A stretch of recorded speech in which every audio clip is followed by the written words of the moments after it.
नमस्कार प्यारे साथियों, स्वागत है आप सभी का हमारे YouTube चैनल पर। आज हम विजन आईएएस के मंथली मैगजीन जो अगस्त वाला है उसे कवर करवाने वाले हैं और जो हमारा पहला सेक्शन है वो पॉलिटी से होगा।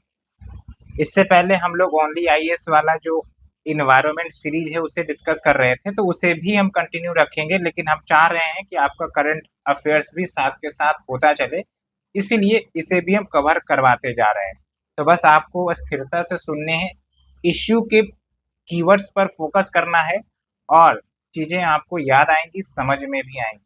और ध्यान दें, अभी जैसे यूपीएससी 2024 का मेंस एग्जाम भी चल रहा है, तो ऐसे में जो पेपर्स आ रहे हैं उसे आप अटेम्प्ट जरूर करें। आप देखें कि जीएस पेपर 2 जो है वो थोड़ा सा डायनेमिक होता है, तो केस स्टडी या सुप्रीम कोर्ट के जजमेंट का भी रेफरेंस मांग लिया जाता है।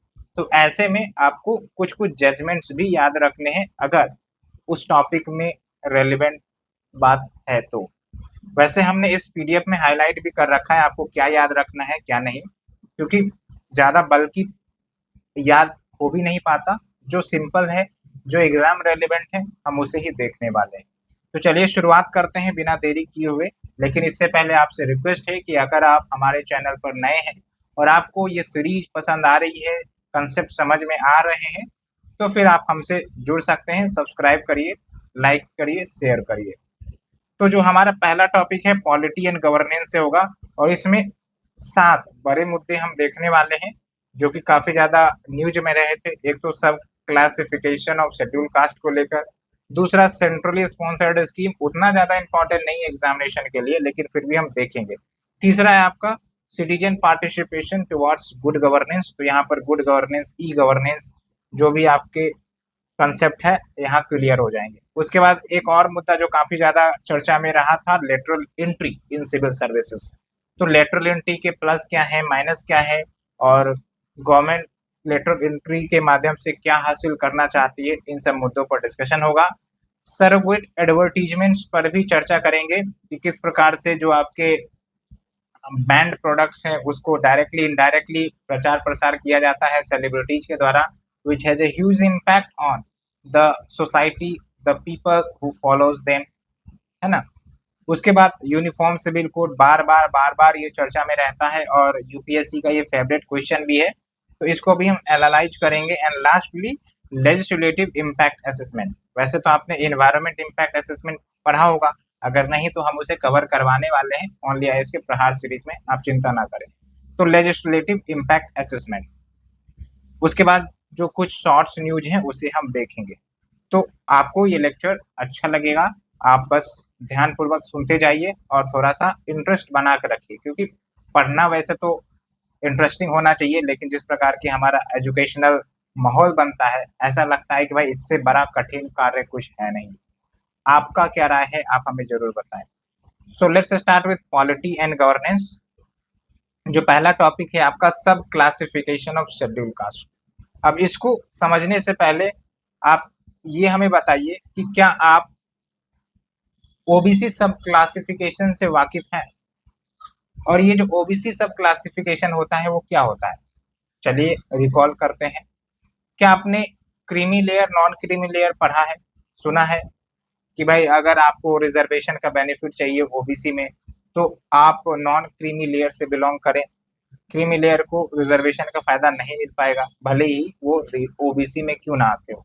ठीक है, तो ये जो आपका सब क्लासिफिकेशन होता है ये बेसिकली मान के चलिए कि जो वेलफेयर सर्विसेज गवर्नमेंट प्रोवाइड कर रही है फॉर द वल्नरेबल सेक्शंस, उन वेलफेयर सर्विसेज में डिवीजन हो जाता है। क्यों हो जाता है, उसका लॉजिक ये दिया जाता है कि जो क्रीमी लेयर वाले ग्रुप्स हैं वो ऑलरेडी बेनिफिट हासिल करके अच्छे सोशियो इकोनॉमिक स्टेटस पर पहुंच चुके हैं, तो जो रिजर्वेशन का फायदा है उसे मिलना चाहिए जो ऑलरेडी उस कैटेगरी में तो है लेकिन काफी पीछे है। हिस्टोरिकल जस्टिस अभी भी उनके साथ हो रहा है, तो एक प्रकार से रेशनलाइजेशन का प्रक्रिया आप कह सकते हैं सब क्लासिफिकेशन के माध्यम से किया जाता है। ओके, तो ये पॉइंट रखें आप याद। अब हम आते हैं सब क्लासिफिकेशन ऑफ शेड्यूल कास्ट। तो क्या शेड्यूल कास्ट में भी सब क्लासिफिकेशन का कंसेप्ट है, creamy layer, non creamy layer? देखिए, अभी तक तो नहीं था, और इसको लेकर जुडिशियरी में काफी ज्यादा पेटिशंस, एप्लीकेशंस फाइल की जाती थी कि क्लैरिफाई किया जाए कि क्या इसमें भी सब क्लासिफिकेशन किया जाना चाहिए या नहीं।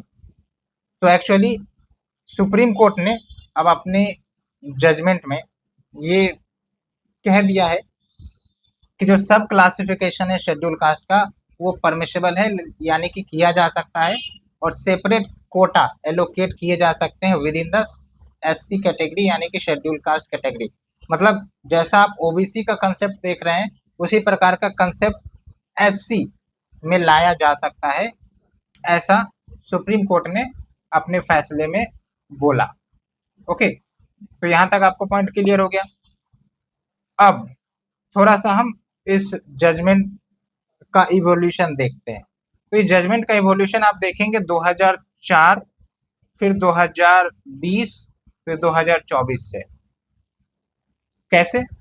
तो बेसिकली 2004 में ये आपका EV Chinnaiah versus state of Andhra Pradesh case supreme court के पास गया था। यहाँ पर आप देख सकते हैं, आप यहाँ 2005 देख रहे हैं, एक्चुअली 2004 में ये केस फाइल हुई थी। ठीक है, तो इस केस को सुप्रीम कोर्ट ने उस समय सुना था, और उनका कहना था कि जो शेड्यूल कास्ट नोटिफाई किए गए हैं अंडर आर्टिकल 341, ये एक होमोजेनस ग्रुप है, यानी कि इसका हम सब कैटेगराइजेशन नहीं कर सकते, और जब सब कैटेगराइजेशन होगा नहीं तो फिर जो रिजर्वेशन का हम सब कैटेगराइजेशन करने की बात कर रहे हैं वो भी लागू नहीं होगा।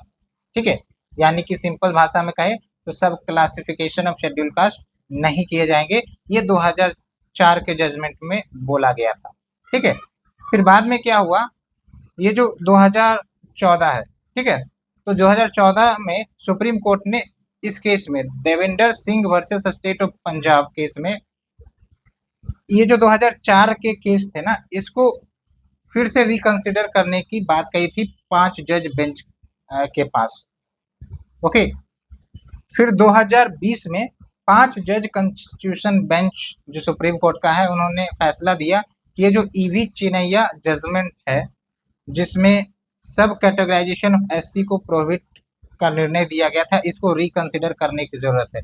तब आप जाके देखिए कि जो आपका 2024 आया, ठीक है, उसमें अब सुप्रीम कोर्ट ने 7 जज कॉन्स्टिट्यूशन बेंच के माध्यम से यह डिक्लेयर किया कि किया जा सकता है सब classification of the schedule cast, permissible है। परमिशेबल है मतलब किया जा सकता है, ये सुप्रीम कोर्ट आदेश नहीं दे रहे हैं कि कर दिया ही जाए, वो बेसिकली सेंटर पर निर्भर करेगा, पार्लियामेंट पर निर्भर करेगा। ओके, तो ये पॉइंट आपको ध्यान रखना है। तो होप कि आपको बेसिक कंसेप्ट, ये सारा जो कॉम्प्लेक्स इश्यू है वो समझ में आया होगा। और भी कुछ इंपॉर्टेंट फैक्ट है हम देखेंगे, लेकिन थोड़ा सा आप ध्यान दीजिए कि जब भी हम ऐसे वल्नरेबल सेक्शन के इश्यू को देखते हैं, क्योंकि हमारा एक सिलेबस है issues related to the vulnerable section, ठीक है, तो संवैधानिक प्रोविजंस क्या है इनके प्रोटेक्शन के लिए, ये हमेशा आपको ध्यान रखना है एज ए रेफरेंस के रूप में। तो एक तो आर्टिकल 14 है, और हम इसके डिटेल में नहीं जा रहे हैं, हमने आपको हाईलाइट कर दिया है, तो आप इसे देख सकते हैं, क्योंकि बार बार ये रिपीटेटिव चीजें हैं, तो आप इसे एक बार पढ़ के खत्म कर सकते हैं। Article 14, article 15 clause 4, article 16 clause 1, article 16 clause 4, और ये 2 आर्टिकल आप अच्छे से याद रखिएगा, इसको हम थोड़ा एक्सप्लेन भी कर देते हैं। आर्टिकल 341 क्लाउज 1, इसमें क्या कहा जाता है कि जो प्रेसिडेंट है, प्रेसिडेंट ऑफ इंडिया, ये किसी स्पेसिफिक कास्ट को शेड्यूल कास्ट के लिस्ट में डाल सकते हैं belonging to a particular state और यूटी। ओके, ये आर्टिकल 341 क्लाउज 1 अधिकार देता है। उसके साथ साथ अगर हम आर्टिकल 341 क्लाउज 2 की बात करें, तो इसमें पार्लियामेंट को अधिकार दिया गया है कि पार्लियामेंट अगर चाहे तो कानून लाकर किसी भी कास्ट को शेड्यूल कास्ट के लिस्ट में इंक्लूड कर सकती है या फिर एक्सक्लूड कर सकती है बाय पासिंग द लॉ। ये इंपॉर्टेंट है, by passing the law. Okay, और सिमिलर प्रोविजंस आपको SC ST यानी कि शेड्यूल ट्राइब्स के लिए मिल जाएंगे आर्टिकल 342 क्लाउज 1 एंड 342 क्लाउज 2 के अंतर्गत, तो उसे भी आप देख लीजिएगा। ये इंपॉर्टेंट है कि अधिकार किसको है, प्रेसिडेंट को है, पार्लियामेंट को भी है, और यहाँ पर जो प्रेसिडेंट स्पेसिफाई करते हैं, गवर्नर ऑफ दैट स्टेट का कंसल्टेशन भी लिया जाता है।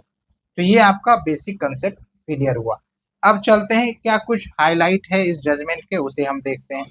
ठीक है, तो सुप्रीम कोर्ट का कहना था कि ये जो सब क्लासिफिकेशन की हम बात कर रहे हैं within the SC, it does not violate article 341 clause 2, क्योंकि क्लाउज 2 में क्या बोल रहा है कि भाई पार्लियामेंट कानून के माध्यम से इंक्लूड और एक्सक्लूड कर सकती है एनी कास्ट को from the list of scheduled caste. तो यहाँ पर आप देखिए, सुप्रीम कोर्ट का कहना था कि ये जो सब क्लासिफिकेशन है, it does not includes extra और excludes any schedule caste from its list, इसलिए ये वायलेशन नहीं है आर्टिकल 341 क्लाउज 2 का। दूसरा जो है स्कोप ऑफ सब क्लासिफिकेशन ऑफ एससी, इसमें ये बोला गया है कि जो अफर्मेटिव एक्शंस की बात की जाती है, ठीक है, फॉर द वल्नरेबल सेक्शन, तो ये substantive equality of opportunity promote करती है। अब ये सब्सटेंसिव इक्वलिटी क्या है, इसको आप सोचिए। सब्सटेंसिव इक्वलिटी का मतलब ये हुआ कि भाई जो इक्वलिटी या कानून है ना, जो कानून बनाए जाते हैं, अब वो हर जगह एक समान हर व्यक्ति के लिए तो लागू नहीं होंगे।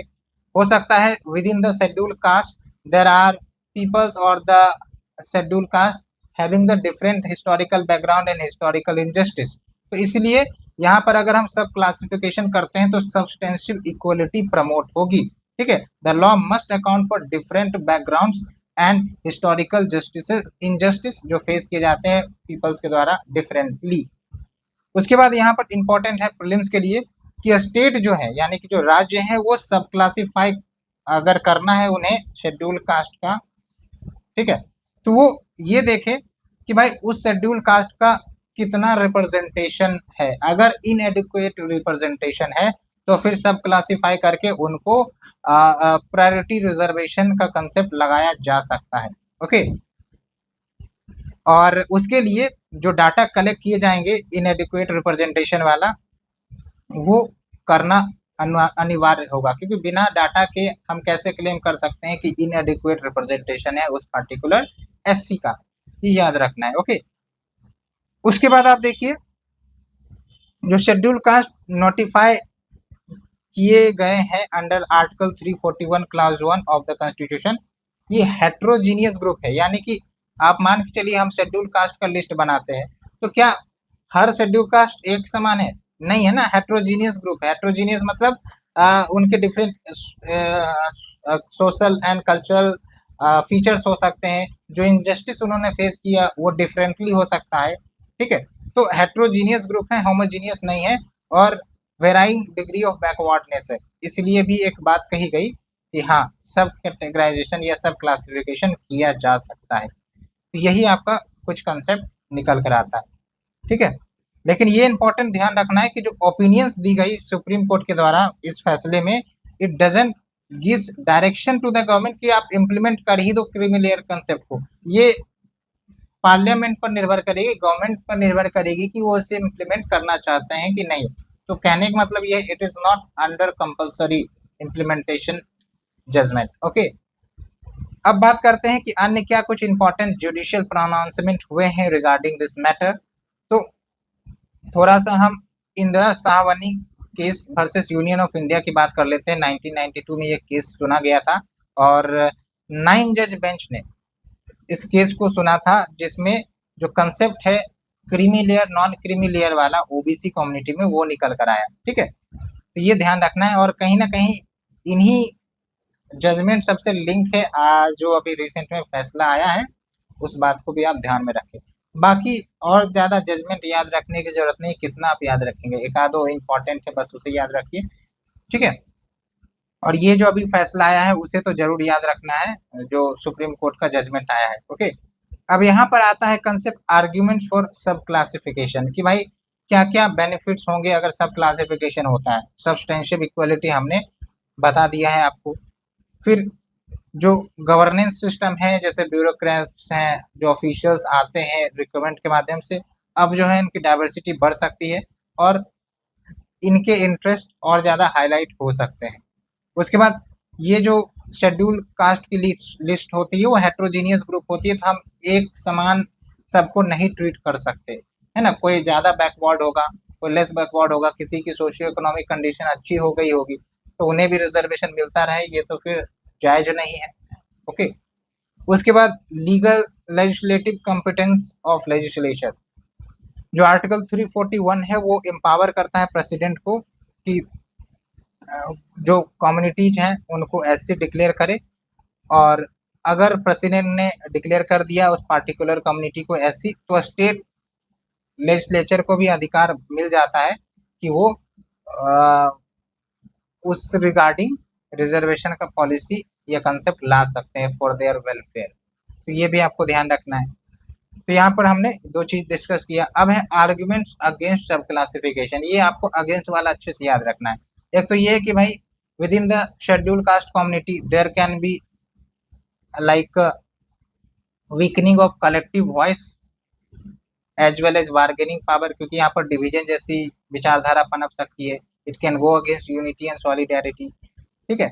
और यहाँ पर दूसरी बात कही जाती है कि जो पर्पज है रिजर्वेशन का जो दिए गए हैं शेड्यूल कास्ट को, इट वाज नॉट ओनली कि भाई इकोनॉमिक वेलफेयर अगर जिसका अच्छा हो गया है तो वो हिस्टोरिकल डिस्क्रिमिनेशन या डिस्क्रिमिनेशन नहीं फेस करते होंगे, सोशल डिस्क्रिमिनेशन तभी फेस करते हैं, ठीक है। तो यहाँ पर मेन मुद्दा था रिजर्वेशन लाने का हिस्टोरिकल इनजस्टिस को दूर किया जाए, ना कि economic welfare as the sole idea.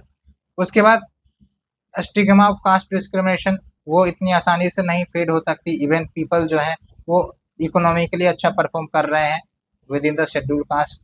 उसके बाद डाटा की भी लिमिटेशंस हो जाती है, जो डाटा कलेक्शन करने का तरीका है, कैसा है, क्या है। अगर अच्छे से डाटा कलेक्ट नहीं हुआ तो जो घोस्ट बेनिफिशियरी है वो आ सकते हैं। ओके, और फिर मिसयूज करने का भी पोटेंशियल बनता दिखता है, यानी कि एक प्रकार से पॉलिटिकल एंगल आप मान के चलिए, वोट बैंक के लिए इन सब चीज़ों का इस्तेमाल किया जा सकता है। तो अल्टीमेटली जो कोर इश्यू है डेवलपमेंट का, वो प्रायोरिटाइज ना होके इन सब मुद्दे पर जो नेता हैं वो अपना वोट बैंक पॉलिटिक्स ना करने लगे, तो ये भी कंसर्न है। तो कंक्लूजन यही कहा जाता है कि अभी जो सुप्रीम कोर्ट का जजमेंट आया है इसमें यह महत्वपूर्ण है कि जो पॉलिसी मेकर से जो कानून बनाते हैं उनको कम्प्रिहेंसिव डायलॉग करने की जरूरत है, मीटअप करने की जरूरत है with all the stakeholder, चाहे शेड्यूल कास्ट के रिप्रेजेंटेटिव हो, लीगल एक्सपर्ट्स हों, सोशल साइंटिस्ट हों, इन सब से कम्प्रिहेंसिव डायलॉग करने की जरूरत है, बातचीत करने की जरूरत है। बेस्ड ऑन दैट क्या आइडिया निकलता है, क्या सजेशन निकलता है, उसे इम्प्लीमेंट किया जाए। और ये भी सजेस्ट किया गया है कि गवर्नमेंट चाहे तो जी रोहिणी कमीशन कंस्टिट्यूट कर सकती है, मतलब जी रोहिणी कमीशन के जैसा एक कमीशन कंस्टिट्यूट कर सकती है। क्या था जी रोहिणी कमीशन?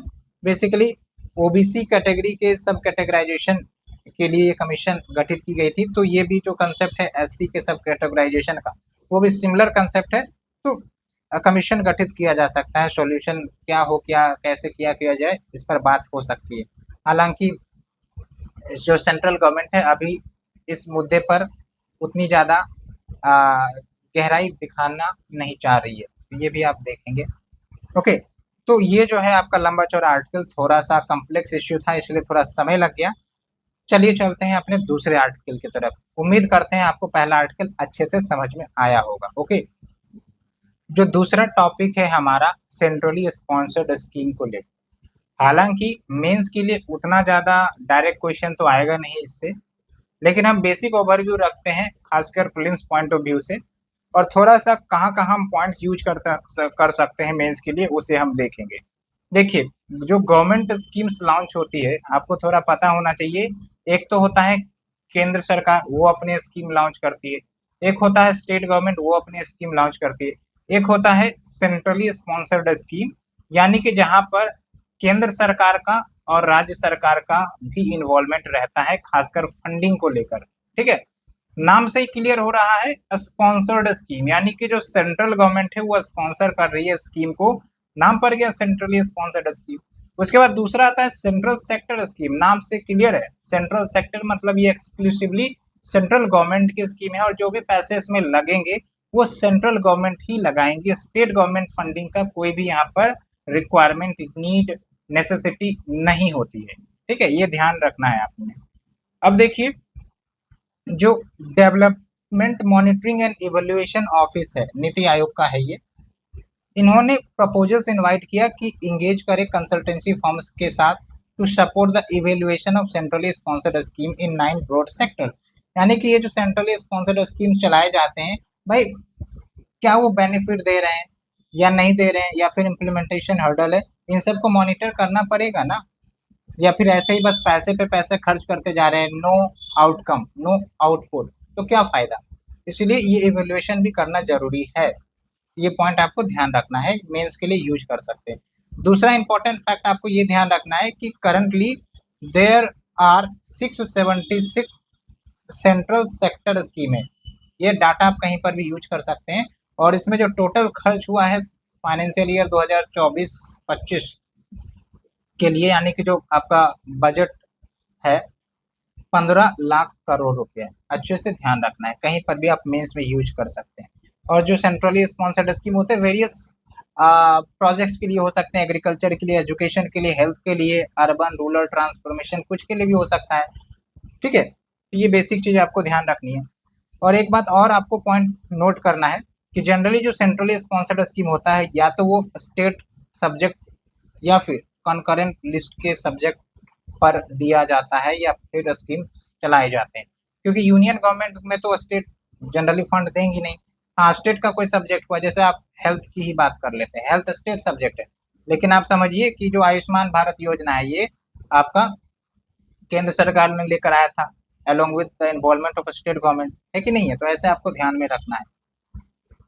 ओके, अब एक और स्टेटस और डाटा आपको ध्यान रखने हैं कि टोटल अभी फिलहाल 75 सेंट्रली स्पॉन्सर्ड स्कीम है। 3 कैटेगरीज में ये डिवाइडेड है। और लगभग जो सेंटर का बजट एक्सपेंडिचर है उसका 10.4% ये कंप्राइज करता है। तो अच्छा खासा पैसा सेंट्रली स्पॉन्सर्ड स्कीम में सेंट्रल गवर्नमेंट खर्च करती है। अब ये जो टाइप ऑफ CSS है, इसमें आपका कोर स्कीम आ गया, core of the core scheme आ गया, ऑप्शनल स्कीम आ गया। ऑप्शनल में क्या है कि भाई स्टेट गवर्नमेंट को कोई कंपल्सन नहीं है कि वो इस स्कीम में जुड़े। ठीक है, तो ये स्टेट गवर्नमेंट की मर्जी पर। हालांकि इसमें केंद्र सरकार की तरफ पैसा आता है, इसलिए बहुत सारे राज्य सरकार सेंट्रली स्पॉन्सर्ड स्कीम को अपनाती है, तो ये भी बात है। ओके, अब देखिए, स्टेट गवर्नमेंट जो अपना पैसा देगी वो generally consolidated fund of state की तरफ से आएगा। ओके, अब फंडिंग पैटर्न्स क्या है कोर स्कीम्स के लिए, ये हम यहाँ पर बेसिक फर्दर डिटेल में जा नहीं रहे हैं, उतना इम्पोर्टेंट नहीं है। इसलिए हम एक्चुअली जो एग्जाम रिलेवेंट, प्रीलिम्स रिलेवेंट है, उसको थोड़ा थोड़ा हम डिस्कस कर लेते हैं। देखिए, जो कोर स्कीम्स होते हैं उसमें कैसे फंडिंग पैटर्न होता है, खासकर जो आपके नॉर्थ ईस्टर्न स्टेट है और जो हिमालयन स्टेट है, जो कुल मिलाकर 11 स्टेट हो गए, यहाँ पर जो सेंटर है ना वो 90% कंट्रीब्यूट करती है और स्टेट जो है अपना 10% कंट्रीब्यूट करता है। इसके कारण भी है क्योंकि ये जो नॉर्थ ईस्टर्न स्टेट्स है काफ़ी ज़्यादा बैकवर्ड है, इकोनॉमिक प्रॉस्पेरिटी इनके पास नहीं है, और थोड़ा सा ये डिजास्टर प्रोन इलाका भी होता है, इसलिए सेंटर जो है ना वो कंट्रीब्यूट ज़्यादा करता है। बाकी जो अन्य स्टेट्स हैं वहाँ पर 60:40 चलता है। यूनियन टेरिटरी में चूंकि स्टेट गवर्नमेंट का कोई रोल होता नहीं, इसलिए यहाँ पर 100% स्टेट ही, मतलब सेंट्रल गवर्नमेंट ही फंडिंग प्रोवाइड करती है। और ये प्रीलिम्स के लिए आपको ध्यान रखना है कि जो मॉनिटरिंग सेंट्रली स्पॉन्सर्ड स्कीम की जाती है, नीति आयोग को ये जुरिडिक्शन दिया गया है to monitor it. Okay, and also overseeing the third party evaluation. अब आप देखिए कि सेंट्रली स्पॉन्सर्ड स्कीम को लाने का क्या बेनिफिट होता है। एक तो है प्रिंसिपल ऑफ सब्सिडियरिटी, यानी कि जो सेंट्रल गवर्नमेंट है अब वो हर प्रोजेक्ट को सेंट्रल सेक्टर तो नहीं बना सकती है ना, फाइनेंशियल इश्यू हो सकता है खास कर। दूसरी बात हो सकती है कि भाई इम्प्लीमेंटेशन चैलेंजेज आ सकती है, तो इसलिए क्या करती है वो स्टेट को भी इन्वॉल्व कर लेती है, ताकि जो सेंटर है वो मोस्ट इम्पॉर्टेंट फंक्शंस को देखे और बाकी जो स्टेट है वो जो भी अन्य सब्जेक्ट्स हैं उन पर वो पैसे खर्च करे, इम्प्लीमेंट करे, और सेंटर का भी कंट्रीब्यूशन रहेगा। दूसरी इंपॉर्टेंट बात है इक्वलाइजेशन ऑफ बेसिक सर्विसेज, यानी कि अब सेंट्रली स्पॉन्सर्ड स्कीम अगर रहता है तो एक यूनिफॉर्मिटी रहती है कुछ भी स्कीम्स की। ऐसा नहीं होगा कि एक राज्य सरकार अपना स्कीम चला रहा है, दूसरा अपना चला रहा है, कोई आपका तालमेल नहीं है, तो यहाँ पर आपका इक्वलाइजेशन हो जाता है बेसिक सर्विसेज का, चाहे हेल्थ कहिए, एजुकेशन कहिए, है ना। उसके बाद मेरिट गुड्स भी प्रायोरिटाइज होते हैं, जैसे आप देखिए सब्सिडाइज्ड हाउसिंग या फिर अन्य सोशल सर्विसेज, तो यहाँ पर आपका यूनिफॉर्म पॉलिसी या स्कीम्स आती है, तो फिर प्रायोरिटाइज होती है मेरिट गुड्स। उसके बाद संविधान के डीपीएसपी में भी तो बात कही गई है कि भाई इक्वलिटी प्रमोट करना है, एजुकेशन प्रमोट करना है, welfare of the weaker sections को करना है, उसके बाद पब्लिक हेल्थ। तो भाई ये जीपीएसपी ऐसा तो नहीं है कि सिर्फ केंद्र सरकार के लिए दी गई है, राज्य सरकार को भी, तो अगर वो दोनों मिलकर कोऑर्डिनेशन से आगे बढ़ते हैं, इन सब इश्यू को हैंडल करते हैं, तो बढ़िया बात है ना। अब देखिए जो इश्यूज एसोसिएटेड हैं सेंट्रली स्पॉन्सर्ड स्कीम्स को लेकर, यानी कि क्या क्या रोड ब्लॉक्स हैं। एक तो रिसोर्स डिस्ट्रीब्यूशन इश्यू है, यहाँ पर आप देख सकते हैं कि जो बजट एस्टिमेट रहा है फाइनेंशियल ईयर 2021-22 का, इसमें यह दिखाया जाता है कि जो 15 स्कीम्स है जो सेंट्रली स्पॉन्सर्ड स्कीम है out of the total CSS, तो लगभग ये 91.14% of the total expenditure consume कर लेती है। मतलब आप समझिए कि काफ़ी ज़्यादा एक प्रकार से एसिमेट्री है, कुछ स्कीम्स को ज़्यादा मिल रहे हैं, कुछ को कम, ऐसे में तो स्कीम के इम्प्लीमेंटेशन प्रभावित हो जाएंगे। ओके, उसके बाद लार्ज नंबर ऑफ स्कीम, बहुत ज़्यादा स्कीम की संख्या होने के कारण एक तो सही से इम्प्लीमेंट नहीं हो पाती है। दूसरी इंपॉर्टेंट बात यह है कि डुप्लीकेशन ऑफ एफर्ट्स, यानी कि पता चला कि जो मल्टीपल स्कीम्स है ना, कभी कभी उनके जो एम्स है, ऑब्जेक्टिव्स है, वो मैच कर जाते हैं, टैली कर जाते हैं, तो ये तो डुप्लीकेशन हो गया।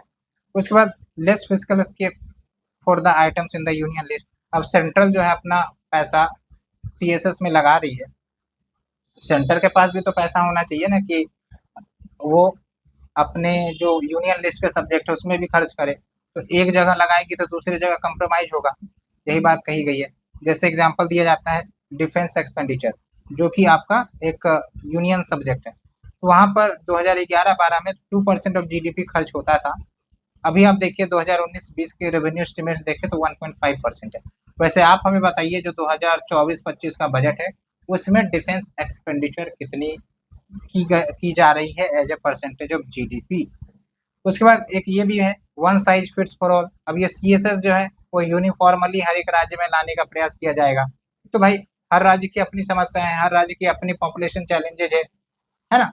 तो ये one size fits for all approach सही नहीं रहता है, ठीक है, because of inter and intra state differences.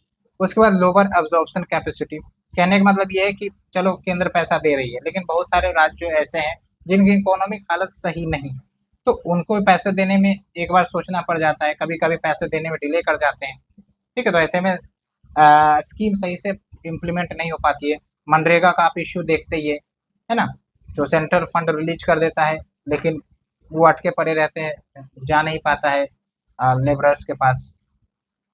उसके बाद सब ऑप्टिमल मॉनिटरिंग, यानी कि मॉनिटरिंग की भी इश्यू आ जाती है। तो क्या है वे फॉरवर्ड? पहली बात तो जो फंडिंग है उसको प्रायोरिटाइज करना चाहिए कि भाई कौन से स्कीम से जो काफ़ी महत्वपूर्ण है जिसको फंडिंग करना ही चाहिए, और जो उतने ज़्यादा महत्वपूर्ण नहीं है, जो वेग हो चुके हैं, बेकार हो चुके हैं, उसको हटा दिया जाए या फिर उसको मिक्स कर दिया जाए, ठीक है। और एक थ्रेशोल्ड लेवल ऑफ फंडिंग होना चाहिए। जैसे एक कमेटी गठित हुई थी अरविंद वर्मा कमेटी 2005 में, उसमें ये बोला गया था कि जो भी सेंट्रली स्पॉन्सर्ड स्कीम लाए जाएं उसमें कम से कम जो एनुअल आउटले होनी चाहिए, जो पैसों की प्रोविजन होनी चाहिए, कम से कम 300 करोड़ से ऊपर होना चाहिए। ओके, उसके बाद इन्फ्लेशन इंडेक्स्ड फंडिंग भी होनी चाहिए। अब क्या है कि समय के अनुसार चीज़ें महंगी हो रही है, रॉ मटेरियल, कंस्ट्रक्शन कॉस्ट, सब कुछ महंगा हो रहा है। अब फंडिंग दे जा रहे हैं बट सेम पैटर्न पर विदाउट इन्फ्लेशन एडजस्टेड, तो ऐसे में जो है जो मिशन है या फिर स्कीम है वो सक्सेस नहीं हो पाएगा। इसलिए बोला भी गया था कि भाई ये जो पैसे दिए जाते हैं वो आप रिवाइज कर सकते हैं हर 2 साल में, फिर गवर्नेंस को इम्प्रूव किया जाए, ये बात भी बोली गई। ओके, ये पॉइंट आपको ध्यान रखना है। एंड जो मॉनिटरिंग इंफॉर्मेशन है यानी कि जो मॉनिटरिंग की जानी चाहिए स्कीम को कि भाई इम्प्लीमेंट हो रहा है नहीं हो रहा है, क्या चैलेंजेस क्या नहीं, तो ये रेगुलर होते रहना चाहिए। ठीक है, based on credible information and indicators. ये आपका दूसरा आर्टिकल है, उतना ज़्यादा रेलिवेंट नहीं है, फिर भी बहुत सारे पॉइंट्स आपने यहाँ पर देखे हैं। ठीक है, जैसे ये सब पॉइंट आप और भी दूसरे आर्टिकल में यूज कर सकते हैं, आंसर राइटिंग में यूज कर सकते हैं कि भाई जो मॉनिटरिंग होनी चाहिए, गवर्नेंस सबको इम्प्रूव करना है। कोई भी अगर आप स्कीम के चैलेंजेस डिस्कस कर रहे हैं, दूसरी बात फाइनेंशियल चैलेंजेस आ ही जाती है, चाहे स्टेट की हो चाहे सेंटर की हो। ठीक है, फिर रिसोर्स डिस्ट्रीब्यूशन इश्यूज यानी कि रिसोर्स एसिमेट्री, ऐसे भी आप यूज कर सकते हैं। कुछ कुछ कीवर्ड आपको यूज करना है। फिर कॉन्स्टिट्यूशनल प्रोविजंस यहाँ पर दी गई है, आप इसे भी रेफर कर सकते हैं। तो कैसे आंसर लिखा जाता है आप यहाँ से समझ सकते हैं। ये जो आपके मैगजीन से लिखे जाते हैं बेसिकली क्वेश्चन आंसर के ही तो फॉर्मेट में होते हैं। तो अगर आप इनको फॉलो करते हैं, इनके लैंग्वेज को, इनके राइटिंग स्टाइल को ग्रैस्प करते हैं, तो मान के चलिए कि आपका आंसर राइटिंग भी इम्प्रूव होता है ना। ये बात हो गई। अब चलते हैं तीसरे आर्टिकल की तरफ, citizen participation towards good governance. तो गुड गवर्नेंस का मतलब क्या हुआ, सबसे पहले तो आप ये सोचिए भाई गवर्नेंस का मतलब क्या हुआ, ये आप हमें बताइए। वैसे गवर्नेंस के टॉपिक पर तो हमने अच्छा खासा ओनली आईएएस का लेक्चर भी बना दिया है। अगर आपने उसे नहीं देखा है तो आप देख सकते हैं, वहां से आपकी गवर्नेंस की भी तैयारी अच्छे से हो जाएगी। अब ये तो हो गया गवर्नेंस। गवर्नेंस का थोड़ा सा हम बेसिक बता देते हैं कि जैसे गवर्नमेंट कोई पॉलिसी लाती है, रूल्स लाती है, स्कीम्स लाती है, कुछ प्रोजेक्ट्स लाती है, भाई उसका इम्प्लीमेंटेशन कैसा हो रहा है, उसमें कुछ क्या कमियां हैं, कैसे दूर किया जाए, जनता को सुविधाएं और अच्छे से कैसे मिले, क्या कुछ टेक्नोलॉजिकल अपग्रेडेशन हम कर सकते हैं जिससे सुविधा और अच्छे से मिलने लगे। तो ये सब आपका गवर्नेंस का पार्ट होता है कि भाई पॉलिसी है, सर्विसेज है, रूल्स है, रेगुलेशंस है, उसको कितने अच्छे से हम इम्प्लीमेंट कर पा रहे हैं, इसी को ही तो हम गवर्नेंस कहते हैं। और ये गवर्नेंस ऐसा नहीं है कि सिर्फ गवर्नमेंट के लिए यूज होता है, प्राइवेट सेक्टर की कंपनी है वहां पर भी गवर्नेंस टर्म हम यूज करते हैं, ताकि जो प्राइवेट कंपनी की एफिशिएंसी है, जो वर्किंग मैकेनिज्म है, वो मजबूत रहे, नियम कानून का पालन हो। ठीक है, इवन आप अगर कोई कोचिंग इंस्टीट्यूट में जाते हैं, पढ़ते हैं, तो वहाँ पर भी एक गवर्नेंस का स्ट्रक्चर होता है ना, कि भाई किन से डाउट पूछना है, किन से क्या पूछना है, टीचर्स कब आएंगे, कब आपकी छुट्टी होगी। स्कूल्स की भी वही कंसेप्ट होती है। तो यहाँ पर आपका गवर्नेंस, मान के चलिए कि गवर्नेंस जितना अच्छा होता है उतना ज़्यादा इंस्टीट्यूशन की प्रोग्रेस होती है। अब वो इंस्टीट्यूशन चाहे पॉलिटिकल हो, चाहे आपका कोई इकोनॉमिक इंस्टीट्यूशन हो लाइक कंपनी, या फिर आपका सोशल इंस्टीट्यूशन हो, क्या दिक्कत है। ठीक है, तो ये मैंने आपको बेसिक ओवरव्यू गवर्नेंस के बारे में बताया, गुड गवर्नेंस की कुछ सिग्निफिकेंस हमने आपको बता दिए, तो चीज़ें आपके लिए आसान हो जाएगी। अब चलते हैं मेन कंटेक्स्ट पर कि भाई जो माई गॉव प्लेटफॉर्म है ना, जिस पर सिटीजन्स रजिस्टर करवाते हैं और गवर्नमेंट को सजेशन देते हैं, आइडियाज देते हैं, कुछ अगर निगेटिव बातें हुई, पॉलिसी क्रिटिसिज्म की बातें हुई, तो वो भी किया करते हैं। तो इसको 10 साल हो चुके हैं, 2014 में लाया था जब जो प्रेजेंट गवर्नमेंट है पहली बार under the leadership of PM Modi बना था, तब आपका ये माई गॉव प्लेटफॉर्म को भी ओपन किया गया था। ठीक है, क्या है ये माई गॉव प्लेटफॉर्म? सिटीजन इंगेजमेंट प्लेटफॉर्म है जहाँ पर सिटीजन्स इंगेज करते हैं विद वेरियस मिनिस्ट्रीज बॉडीज और पॉलिसी फॉर्मुलेशन सब में आइडिया सजेशंस देते हैं। आपने भी कहीं ना कहीं विजिट किया होगा, जब विजिट किया होगा तो आप समझ ही गए होंगे कि क्या है ये। हाँ, ये ध्यान रखना है कि ई गवर्नेंस पर अगर कोई क्वेश्चन आता है, और इस बार भी आया है यूपीएससी के मेंस में, तो माई गॉव प्लेटफॉर्म आप एज ए रेफरेंस यूज कर सकते हैं, एग्जाम्पल यूज कर सकते हैं। फिलहाल आप देख सकते हैं 4.72 करोड़ रजिस्टर्ड यूजर्स हैं ऑन माई गॉव प्लेटफॉर्म, जिनको माई गॉव साथी भी कहा जाता है। और इस प्लेटफॉर्म पर बहुत सारे कैंपेन्स भी चलते हैं, जैसे लाइफ कैंपेन। लाइफ कैंपेन क्या है, थोड़ा सा आप सोचिए इस पर। लाइफ स्टाइल फॉर इन्वायरमेंट, यानी कि हमारा लाइफ स्टाइल ऐसा हो जो इन्वायरमेंट फ्रेंडली हो। जैसे एग्जांपल मैं आपको देता हूँ कि अगर आप मोबाइल चार्ज कर रहे हैं, आपका मोबाइल चार्ज हो गया, फिर भी आपका चार्जर का स्विच जो है वो ओपन ही रहता है, तो वो आपका माई लाइफ के अगेंस्ट हो गया है। अगर आप बंद कर देते हैं यूज के बाद, तो वो आपका माई लाइफ का भी पार्ट हो गया। तो ऐसे याद रख सकते हैं आप। उसके बाद स्टे सेफ ऑनलाइन कैंपेन चलता है, स्वच्छ भारत सर्वेक्षण कैंपेन भी चलता है, मिलेट सुपर फूड, मिलेट्स को प्रमोट करने के लिए भी कैंपेन चलाए जा रहे हैं। तो ये सब कुछ इंपॉर्टेंट है और इसको आप यूज कर सकते हैं एज ए एग्जाम्पल के रूप में। और जो माई गॉव प्लेटफॉर्म है, इसके 3 की पिलर हैं। एक तो डू, यानी कि यहाँ पर लोगों को इन्वॉल्व किया जाता है via quizzes, via innovative idea initiative, pledges लिए जाते हैं, ठीक है, और अवार्ड्स भी दिए जाते हैं।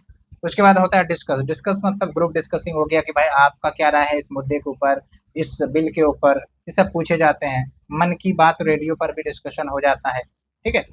उसके बाद डिसमिनेशन, यानी कि इन्फॉर्मेशन स्प्रेडिंग का काम होता है via blogs, via periodic news letters, जो आप रेगुलर जीमेल में भी देखते हैं, है ना। तो ये काम तो हो गया। अब जो मेन क्वेश्चन बनता है यूपीएससी मेंस के लिए कि भाई कैसे सिटीजन का पार्टिसिपेशन गुड गवर्नेंस में मदद करता है, क्योंकि इसके ऊपर जो भी हमने एग्जांपल्स देखे हैं, क्या है ये सिटीजन का पार्टिसिपेशन हो रहा है, डिजिटली हो रहा है, और कैसे ये गवर्नेंस में मदद कर रहा है। पहली बात तो अकाउंटेबिलिटी और ट्रांसपेरेंसी। और ये जो हम एग्जांपल लेंगे, ऐसा नहीं है कि सिर्फ माई गैप प्लेटफॉर्म पर के ऊपर आधारित होगा, हम कहीं से भी एग्जांपल ले सकते हैं। कैसे अकाउंटेबिलिटी और ट्रांसपेरेंसी अच्छी होती है, तो पहली बात तो ये कि जब जनता इन्वॉल्व होती है पॉलिसी सजेशन देने में, या फिर गवर्नमेंट के इंफॉर्मेशन को डिमांड करने में, तो गवर्नमेंट भी एक प्रकार से अकाउंटेबल हो जाती है उस इंफॉर्मेशन को देने के लिए। और इसका बेस्ट एग्जांपल है आपका आरटीआई। तो आरटीआई के माध्यम से सिटीजन जो है इंफॉर्मेशन मांग सकते हैं गवर्नमेंट से, और गवर्नमेंट को देना पड़ेगा, because it is under legal foundation, ठीक है। एक्सेप्ट जो सीक्रेट इन्फॉर्मेशन होते हैं उसे शेयर नहीं किए जाते हैं, प्लस अदर्स। उसके बाद सर्विस डिलीवरी अच्छी हो जाती है, ठीक है, क्योंकि रिव्यू बार बार लिए जाते हैं सिटीजन से। सिटीजन अपना रिव्यू देते हैं कि भाई यहाँ कमी है, ये दिक्कत है, यहाँ पर प्रोग्राम्स लागू नहीं हो रहे हैं, यहाँ पर सर्टिफिकेट्स नहीं दिए जा रहे हैं डिस्ट्रिक्ट में, तो ऐसे करके सर्विस डिलीवरी अच्छी हो जाती है। उसके बाद इंक्लूसिविटी भी फोस्टर होती है, यानी कि प्रमोट होती है, क्योंकि डाइवर्स बैकग्राउंड के लोग, एक्सपर्ट्स, मेडिकल एक्सपर्ट्स हो सकते हैं, टेक्निकल एक्सपर्ट्स हो सकते हैं, यहाँ पर पार्टिसिपेट करते हैं और अपने अपने आइडियाज देते हैं। जो आइडिया पसंद हुआ गवर्नमेंट चाहे तो उसे इम्प्लीमेंट भी कर सकती है। एक एग्जांपल दिया जाता है, जैसे मनरेगा का जो सोशल ऑडिट है ना, मनरेगा में सोशल ऑडिट को इनेबल किया गया है। क्या है सोशल ऑडिट? तो बेसिकली जनता से ही पूछ लिया जाता है कि बताइए आपको मनरेगा के अंदर काम मिल रहा है कि नहीं, सैलरी कितनी मिल रही है, पगार कितना मिल रहा है, टाइम कितना दिए रहे हैं आप काम के लिए, ज़्यादा तो नहीं करवाया जा रहा है। तो ये सब जनता से ही पूछ लिया जाता है, ताकि जो रिव्यू हो वो रियल हो, बायस्ड ना हो, ठीक है। तो इससे और अच्छे से स्कीम इम्प्लीमेंटेशन होगा। उसके बाद है ट्रस्ट बिल्डिंग, ये भी हो जाता है। उसके बाद देखिए इनोवेशन, क्योंकि नए नए आइडियाज आ सकते हैं, डाइवर्सिटी ऑफ आइडियाज आ सकते हैं from different background, from different people, तो इनोवेशन भी प्रमोट होगा। जैसे एक एग्जांपल है जो माइशुरू बेस्ड फर्म है, इनको पेटेंट मिला फॉर देयर इनोवेटिव सॉल्यूशन, क्योंकि इन्होंने एक डिवाइस बनाई जिसके तहत जो प्लास्टिक यूज है ना, मतलब जो प्लास्टिक वेस्ट है उसको यूज किया जा सकता है to make environment friendly interlock tiles. जो टाइल्स हम यूज करते हैं बेसिकली सीमेंट का होता है, लेकिन इस इनोवेटिव सॉल्यूशन से हम प्लास्टिक का इस्तेमाल करके टाइल्स बना सकते हैं, जो कि प्लास्टिक पोल्यूशन को कम करने में बड़ा मददगार साबित होगा, है ना। उसके बाद चैलेंजेस क्या है, तो चैलेंजेस तो बहुत सारे हैं, और ये good governance, e governance related में भी आप यूज कर सकते हैं, कोई दिक्कत नहीं है। कमिटमेंट की कमी, बस बोल दिए लेकिन फुलफिल करने की बात हुई तो 100 कोस पीछे चले गए, है ना। और साथ के साथ आपका रिसोर्सेस और टाइम की भी दिक्कत होती है। लिमिटेड इंगेजमेंट है, हर बैकग्राउंड के लोग इंगेज नहीं हो पाते। फॉर एग्जांपल जो पुअर पीपल हैं, जिनके पास इंटरनेट कनेक्टिविटी नहीं है, स्किल नहीं है कंप्यूटर या मोबाइल चलाने का, तो वो अपने आइडियाज नहीं दे सकते, नहीं शेयर कर सकते, ठीक है। साथ के साथ रेड टेपिज्म वाली चीज़ें भी आती हैं। क्या होता है रेड टेपिज्म, आप हमें बताइए। उसके बाद एडमिनिस्ट्रेटिव चैलेंजेज अपना ही है, इनके पास कैपेसिटी नहीं है, कैपेबिलिटी की दिक्कत है, स्किल की दिक्कत है कि ये लार्ज स्केल पार्टिसिपेशन को हैंडल कर सके। अगर हैंडल भी करना है तो रिस्पॉन्स करना वो भी एक बड़ा चैलेंज होता है। फिर लिमिटेड ट्रस्ट है गवर्नमेंट के ऊपर, ठीक है, क्योंकि बहुत बार ऐसा होता है कि जो प्रोमिसेस गवर्नमेंट कर रही है वो फुलफिल नहीं होती है, पूरी नहीं की जाती है, वादे पे वादे होते हैं, इरादे पे इरादे होते हैं, लेकिन जब बात आई पूरे करने की तो सबसे पीछे दौड़ पड़ते हैं, ऐसी चीज़ें हैं, है ना। उसके बाद आप देखिए सोशल फैक्टर्स भी है। सोशल फैक्टर्स में आप यहाँ पर वुमेन का रोल आप देख सकते हैं कि भाई आजकल भी आप देखेंगे गाँव में तो महिलाओं को इंटरनेट या मोबाइल एक्सेसिबिलिटी बहुत कम है, तो एक विचारधारा भी लोग बना लेते हैं कि भाई महिलाओं को मोबाइल न दो, इससे नुकसान हो सकता है, महिलाएं बिगड़ सकती है, ऐसी ऐसी आइडियोलॉजी भी चलती है गांव में, आप थोड़ा सा समझिए, है ना। जो लड़के बिगड़ जाते हैं, नहीं, महिलाएं की बात यहाँ पर कर दी जाती है तुरंत पैट्रियोटिकी के अंतर्गत, ठीक है। तो इससे महिलाओं का पार्टिसिपेशन लिमिट हो जाता है। डिफरेंट बैकग्राउंड वाली महिलाएं, मार्जिनलाइज ग्रुप ऑफ वुमेन, ये फिर अपने रेस्पॉन्स नहीं दे पाती है।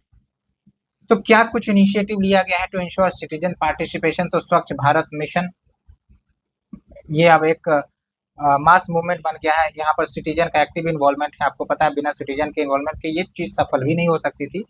लेकिन आप हमें बताइए कि इसका रियल टाइम रिव्यू बताइए कि क्या सच में स्वच्छ भारत मिशन 100% सक्सेसफुल हुआ है, और अगर नहीं तो कहाँ कहाँ खामियां हैं। आप अपने गांव शहर में क्या कमियां देखते हैं स्वच्छ भारत मिशन को लेकर, और आप हमें बता सकते हैं। उसके बाद देखिए national mission for clean Ganga, ये भी है। डिजिटल इंडिया, ये भी है, इम्पावर करता है सिटीजन को टू अवेल वेरियस सर्विसेज, जैसे उमंग ऐप है, ठीक है। बहुत सारे सर्विसेज का इंटीग्रेशन है वहाँ पर। 74th अमेंडमेंट भी है, जो democratic decentralisation, women participation, SC and ST reservation सबकी बात करता है।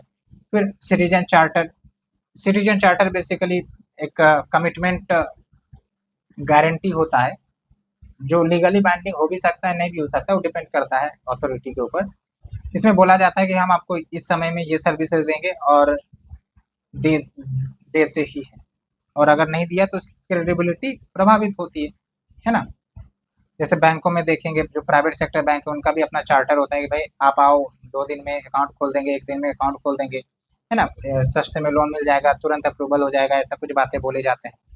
तो वे हेड क्या है, एक तो एक्सेसिबिलिटी बढ़ाया जाए, अवेयरनेस जनता की और बढ़ाई जाए, ताकि वो भी पार्टिसिपेट कर सके डिसीजन को इन्वॉल्व करने में, है ना, सजेशन देने में। डिजिटल प्लेटफॉर्म्स तो ठीक है, लेकिन डिजिटल इंफ्रास्ट्रक्चर भी मजबूत करने की जरूरत है। गाँव में भी अभी भी डिजिटल इंफ्रास्ट्रक्चर की दिक्कत चलती है। इंक्लूसिव पॉलिसी मेकिंग होनी चाहिए, रेगुलर पब्लिक कंसल्टेशन होना चाहिए डाइवर्स कम्युनिटी से। उसके बाद ग्रीवेंस रिड्रेसल, यानी कि अगर कोई समस्या आ रही है तो समस्याओं को रिड्रेसल भी करना चाहिए, ताकि जनता का ट्रस्ट बने, डेमोक्रेसी के ऊपर ट्रस्ट बने, और जनता जो है और ज़्यादा पार्टिसिपेट करे।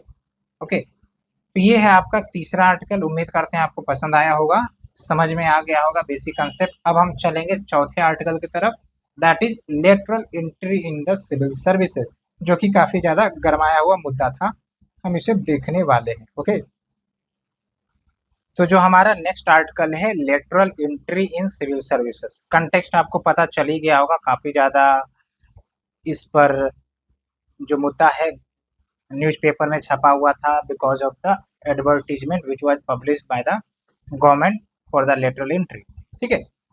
तो यूपीएससी एडवर्टीजमेंट आया था, so that 45 lateral entry various candidates की जा सके for the post of secretary and joint secretary at the centre. लेकिन प्रतिशोध के बाद, विरोध के बाद इसको विद्रोह कर लिया गया, ठीक है। तो हम समझेंगे इसे, और लेटरल एंट्री क्या होता है उसे भी हम देखेंगे, क्योंकि ये काफ़ी ज़्यादा मुद्दा चर्चा में रहता है। तो देखिए लेटरल एंट्री की बात करें तो एक तो होता है आपका रेगुलर एंट्री, स्टैंडर्ड एंट्री, जो भी आप नाम समझ ले।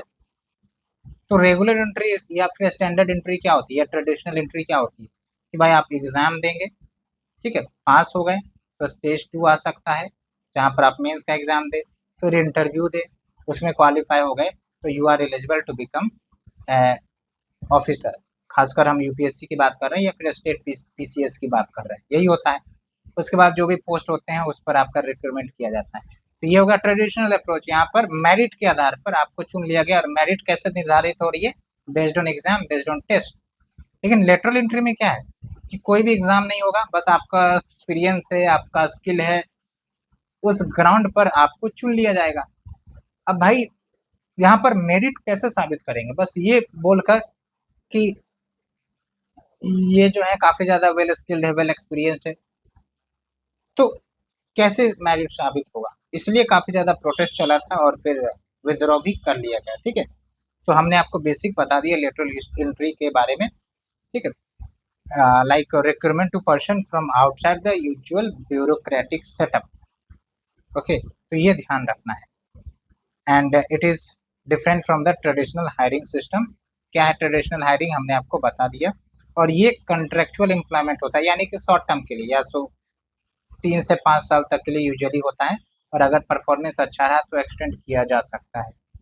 और एक इम्पॉर्टेंट पॉइंट आपको ध्यान रखना है, अगर क्वेश्चन आता है तो जो बड़े बड़े कंट्रीज हैं जैसे ऑस्ट्रेलिया है, यूएसए है, यूके है, ये भी एडमिनिस्ट्रेटिव सर्विसेज में डायरेक्ट एंट्री और लेटरल एंट्री को फॉलो करते हैं। मतलब डायरेक्ट एंट्री हो गया आपका, जो भी एग्ज़ाम के माध्यम से ये करते हैं, ठीक है, ये ध्यान रखना है। अब देखिए ये जो लेटरल एंट्री का पोस्ट आया था, इसमें कोई कोटा की भी बात नहीं की गई थी। मतलब जो विद्रोह किया गया सेंटर के द्वारा, उसका कारण यही बताया गया कि इसमें कोई कोटाज की बात हुई नहीं थी, एससी एसटी या ओबीसी। यूजुअली क्या होता है, जब आप एग्ज़ाम देते हैं तो कोटा भी होता है वल्नरेबल सेक्शंस के लिए, लेकिन इसमें कोई कोटा की बात ही नहीं की गई। ओके, तो इसीलिए बोला जा रहा है कि विद्रोह कर लिया गया, कारण ये बोला जा रहा है, लेकिन अल्टीमेटली प्रोटेस्ट हुआ था, तो ये भी एक मेन मुद्दा था। लेकिन ये बार बार इश्यू आती है कि जब भी लेटरल एंट्री वाली आएगी तो आप देखेंगे या तो एक पोस्ट के लिए, दो पोस्ट के लिए, तो वहां पर कोई रिजर्वेशन का कंसेप्ट लागू ही नहीं होता है। तो एक प्रकार से लेटरल एंट्री इनडायरेक्टली जो कंसेप्ट ऑफ रिजर्वेशन है उसको बाहर रखती है।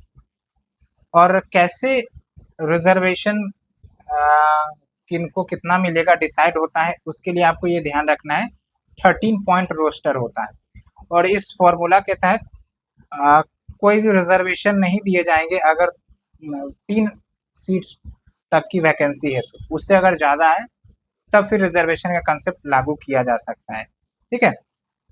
हालांकि इसमें आप देखिए जो करंट रिक्वायरमेंट यूपीएससी लेकर आई थी, इसमें 45 ओपनिंग्स थी, ठीक है।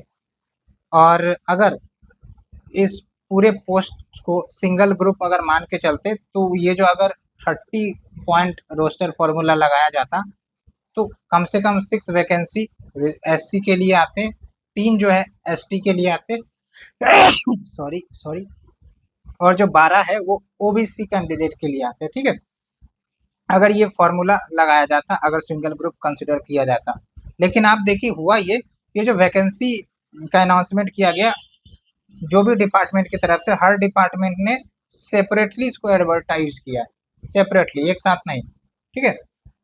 जबकि ये जो भी पोस्ट थे वो सिंगल पोस्ट वैकेंसी थी। तो इसका मतलब क्या है कि जो रिजर्वेशन की पॉलिसी को बाईपास किया गया इनडायरेक्टली, तो इसलिए ये मुद्दा काफ़ी ज़्यादा गर्म हुआ था।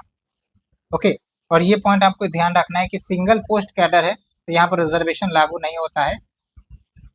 एंड सुप्रीम कोर्ट का एक जजमेंट है Akhilesh Kumar Singh versus Ram Dhawan and others 2015। उन्होंने कहा था कि जो रिजर्वेशन अगर दिए जाता है तो जो single post cadre, it leads to 100% reservation, इसलिए ये जो है article 16 clause 1 and article 16 clause 4 को वायलेट करती है। तो ये इंपॉर्टेंट पॉइंट है, ये कुछ इंपॉर्टेंट अपडेट्स हैं, आपको ध्यान रखने हैं कि कैसे क्या है। और ये जो 13 पॉइंट रोस्टर है ना, ये इसको अच्छे से ध्यान रखना है। तो ये लेटरल एंट्री वाली बात हो गई। अब चलते हैं कि इवोल्यूशन कैसे हुआ लेटरल एंट्री का। तो जब भी आप मेंस में एग्जाम लिखते हैं या आंसर लिखते हैं, तो आप ऐसे करके फ्लो चार्ट भी बना देंगे ना थोड़ा सा इवोल्यूशन वाला, तो काफ़ी अच्छा रहेगा।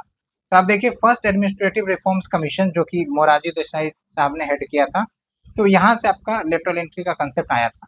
उसके बाद सेकेंड एडमिनिस्ट्रेटिव रिफॉर्म्स कमीशन, इन्होंने भी लेटरल एंट्री के लिए इंस्टीट्यूशनलाइजेशन की बात करी थी, यानी कि एक प्रॉपर इंस्टीट्यूशन होना चाहिए जो लेटरल एंट्री को गवर्न करे, मॉनिटर करे।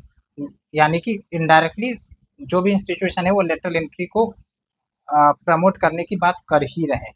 उसके बाद नीति आयोग का भी आपका 3 ईयर एक्शन एजेंडा था, और भी इनके प्रोग्राम्स हैं, इन्होंने भी लेटरल एंट्री की बात की। और आप देखेंगे अल्टीमेटली 2018 में लेटरल एंट्री को लेकर एडवर्टीजमेंट भी आया था और रिक्रूटमेंट भी की गई थी। ओके, तो इनडायरेक्टली ये सब जो है लेटरल एंट्री को प्रमोट कर रहे हैं। अब भाई गवर्नमेंट है, गवर्नमेंट ऑफ द डे, तो वो जो है प्रमोट तो करेंगे।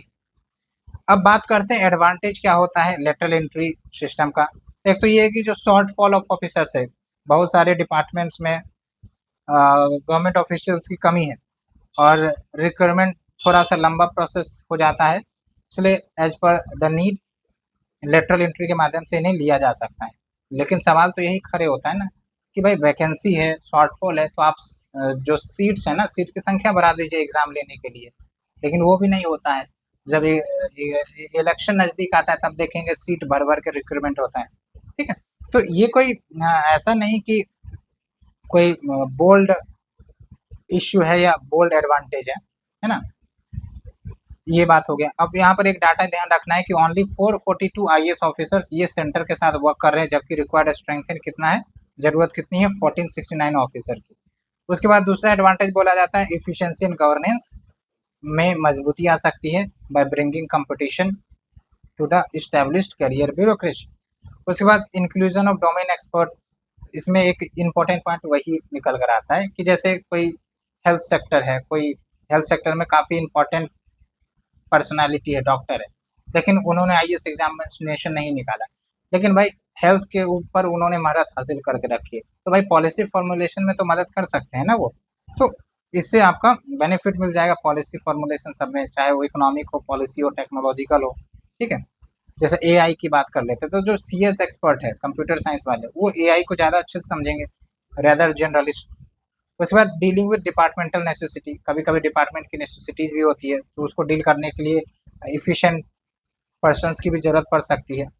ओके, तो इसके लिए भी यूज किया जा सकता है लेटरल एंट्री। जैसे सिविल एविएशन की बात करें तो सिविल एविएशन में आप समझिए कि इंडिया में क्या है, प्राइवेट सिविल एविएशन भी है और आपका गवर्नमेंट वाला भी है। तो अब सिविल एविएशन में बहुत सारे चैलेंजेस हो सकते हैं regarding efficiency, regarding timing, regarding the machines that is used. तो कैसे हमारा सिविल एविएशन सिक्योरिटी प्रूफ रहे, उसके लिए हो सकता है हम प्राइवेट सेक्टर का आइडिया ले सकते हैं, इनोवेशन ले सकते हैं। तो ये भी एक इम्पोर्टेंट पॉइंट है। अब बात करते हैं इश्यूज क्या है लेटरल एंट्री को लेकर। एक तो शॉर्ट टर्म फोकस रहता है, जब भी इन्हें रिक्रूट करते हैं तो शॉर्ट टर्म गोल के लिए, लेकिन आपको पता होना चाहिए कि भाई जो लॉन्ग टर्म गोल्स होते हैं ना, वो भी तो देखना होता है। इनको 3 से 5 साल के लिए हम रिक्रूट कर रहे हैं, तो ज़्यादा लॉन्ग टर्म गोल तो नहीं बना सकेंगे, क्योंकि मान के चलिए एक कमेटी भी बैठती है तो कम से कम 2 से 3 साल समय लेती है लॉन्ग टर्म गोल्स को तैयार करने में, लॉन्ग टर्म प्रपोजल्स को आगे फॉरवर्ड करने में, है ना। तो वो नहीं हो पाएगा। उसके बाद कॉन्स्टिट्यूशनल मैंडेट से कन्फ्लिक्ट आ जाता है, क्योंकि यहाँ पर आप देखिए ना, रिजर्वेशन पॉलिसी कभी कभी लेटरल एंट्री में नहीं दी जाती है, तो it can be against social justice and equity. फिर कन्फ्लिक्ट ऑफ इंटरेस्ट भी हो सकता है, क्योंकि गवर्नमेंट का डिसीजन प्रभावित हो सकता है for the profit making by this person और द प्राइवेट एसोसिएशन, और इससे आपका रिवॉल्विंग डोर गवर्नेंस की समस्या बढ़ सकती है। क्या है ये रिवॉल्विंग डोर गवर्नेंस, आपको ध्यान रखना है। इसमें क्या होता है, जो पब्लिक ऑफिसर्स होते हैं ये पब्लिक सर्विस और लोइंग रूल्स में शिफ्ट करते रहते हैं, है ना, क्योंकि इनका कनेक्शन दोनों से होता है, और ये यूएसए में ज़्यादा देखने को मिलता है। फिर अकाउंटेबिलिटी इशू, और दूसरी इंपॉर्टेंट बात ये निकल कर आती है कि जो ग्रास रूट लेवल एक्सपीरियंस है इनको नहीं मिलेंगे। अब जैसे आईएएस ऑफिसर्स हैं, तो ऐसा नहीं कि शुरुआत में ये आईएएस ऑफिसर बन जाते हैं, इनकी ट्रेनिंग होती है ग्राउंड लेवल पर। इनको पहले छोटा पोस्ट दिया जाता है, फिर पोस्ट अपग्रेड होता है based on the experience and the performance, तो तब जाके ये प्रॉपर आईएएस बनते हैं। फिर उसके बाद इनका प्रमोशन भी हो सकता है सेक्रेटेरिएट के रूप में, है ना। लेकिन ये सब चीज़ें तो यहाँ नहीं मिलती हैं, उनके पास सिर्फ स्पेशलाइज्ड स्किल्स होती हैं। उसके बाद एक बात ये भी है, पॉलिटिकल इंटरफेरेंस भी हो सकता है। मे बी जो लेटरल एंट्री से बुलाए जा रहे हैं वो पॉलिटिकली अट्रैक्टेड पर्सन हो टुवर्ड द प्रेजेंट गवर्नमेंट, तो जो ब्यूरोक्रेटिक डिफिनेशन है कि भाई न्यूट्रल रूप में काम करना है, वो नहीं हो पाएगा। नेपोटिज्म और फेवरेटिज्म ज़्यादा प्रमोट हो सकती है। ठीक है, अब आते हैं वे फॉरवर्ड क्या है। तो वे फॉरवर्ड वही है कि जो आपका लेटरल एंट्री किया जाता है, ऐसा तो नहीं कि बंद कर दिया जाएगा। और हमेशा ध्यान रखें कि आपका जो अप्रोच होना चाहिए बैलेंसिंग होना चाहिए। आप कंप्लीट नेग्लेक्ट नहीं कर सकते लेटरल एंट्री को, इसके कुछ अपने बेनिफिट होते हैं, ऐसा नहीं कि एकदम निगेटिव ही होता है। और एज ए सिविल सर्वेंट्स आपको बैलेंस करना आना चाहिए। ठीक है, तो इसलिए यहाँ पर जो लेटरल एंट्री होती है उसमें आपका रिफॉर्म्स होने चाहिए, कुछ स्टेप्स इंक्लूड करके, जैसे पब्लिक एडमिनिस्ट्रेशन यूनिवर्सिटी इस्टेब्लिश किए जा सकते हैं। ठीक है, और इसमें serving bureaucrats, aspiring civil servants, इन सबको प्रॉपर ट्रेनिंग सर्टिफिकेट मिल जाए इन वेरियस नॉलेज फील्ड, तो डोमेन एक्सपर्टीज बन जाएगा। उस फील्ड में, तो ऐसे में जो गवर्नमेंट को ज़रूरत है डोमेन एक्सपर्ट्स की, वो यूज हो सकता है। उसके बाद प्राइवेट सेक्टर के यहाँ डेपुटेशन कर दिया जाए कि भाई लोग, कोई बैंकिंग प्राइवेट सेक्टर है तो इफिशिएंसी बढ़ानी है, इनको देखना है चैलेंजेस क्या फेस करते हैं, डायरेक्ट डाल दो इनको प्राइवेट सेक्टर में, स्किल एक्सपीरियंस सीख लेंगे, उसके बाद वो इनोवेशन गवर्नमेंट में लाया जा सकता है। इसके बाद गोल सेटिंग हम इंस्टीट्यूशनलाइज करें। प्राइवेट सेक्टर में एक खास बात होती है कि भाई जो टारगेट दिया जाता है उसको अचीव करने का प्रयास किया जाता है, नहीं तो पनिशमेंट होता है ना। जैसे आप भी प्रिपरेशन कर रहे हैं तो एक गोल सेट करके कर रहे होंगे, तो ऐसे में आपका टारगेट पूरा होता है, आप अचीव कर पाते टारगेट को। लेकिन एक ट्रेंड चलता है कि अगर आप गवर्नमेंट सर्विस में चल गए फिर गोल वोल कोई मायने नहीं रखता, बस जैसा आराम करो और आगे बढ़ो, ऐसा कुछ होता है। उसके बाद career management in civil services, इसको भी प्रमोट करने की ज़रूरत है। और वेरियस सेक्टर में जो है नॉलेज और ज़्यादा इनको गेन करने की ज़रूरत है। जैसे शुरुआत में इनको नॉलेज पर फोकस किया जाए, फिर बाद में जब ये और ज़्यादा एक्सपीरियंस हो जाए तो स्पेशलाइज नॉलेज पर इनको फोकस करवाया जा सकता है। फिर 2 टियर एंट्री सिस्टम भी है। जैसे डी सुब्बाराव जो कि फॉर्मर आरबीआई गवर्नर रह चुके हैं, उन्होंने इस सिस्टम को प्रपोज किया था कि भाई अगर आईएएस में एंट्री करते हैं तो एक तो आपका 25 से लेकर 30 साल की उम्र में एंट्री कर सकते हैं, जो दूसरा है आपका 37 से 42 साल में एंट्री किया जा सकता है वाया लेटरल एंट्री, ताकि मोर एक्सपीरियंस मोर एक्सपोजर मिला रहे तब एंट्री किया जा सके। ठीक है, तो ये हमने चौथा आर्टिकल डिस्कस किया। अब चलते हैं हम 5वें आर्टिकल की तरफ, जो है आपका सरोगेट एडवर्टीजमेंट। इस चीज को आप और अच्छे से समझ सकते हैं, सरोगेट एडवर्टीजमेंट के कंसेप्ट को। जैसे आपने टीवी पर देखा होगा कि जो इम्पोर्टेंट सेलिब्रिटी है जो काफ़ी ज़्यादा फेमस है, वो गुटखा पान मसाला सबका प्रचार प्रसार करते हैं, जबकि इन सब का प्रचार प्रसार, जो बैंड चीज़ें है उनका प्रचार प्रसार करना बैन है ना, लेकिन फिर भी किए जाते हैं। अब आप समझिए कि इसके पीछे कितना ज़्यादा सोशल इम्पैक्ट हो सकता है। अब ये जो सेलिब्रिटीज है इनको तो पैसा मिल गया, कंपनी को प्रॉफिट मिल गया, लेकिन जीवन बर्बाद किसका हो रहा है? जो आपके पीपल हैं, कम्युनिटी हैं, उनको क्या पता।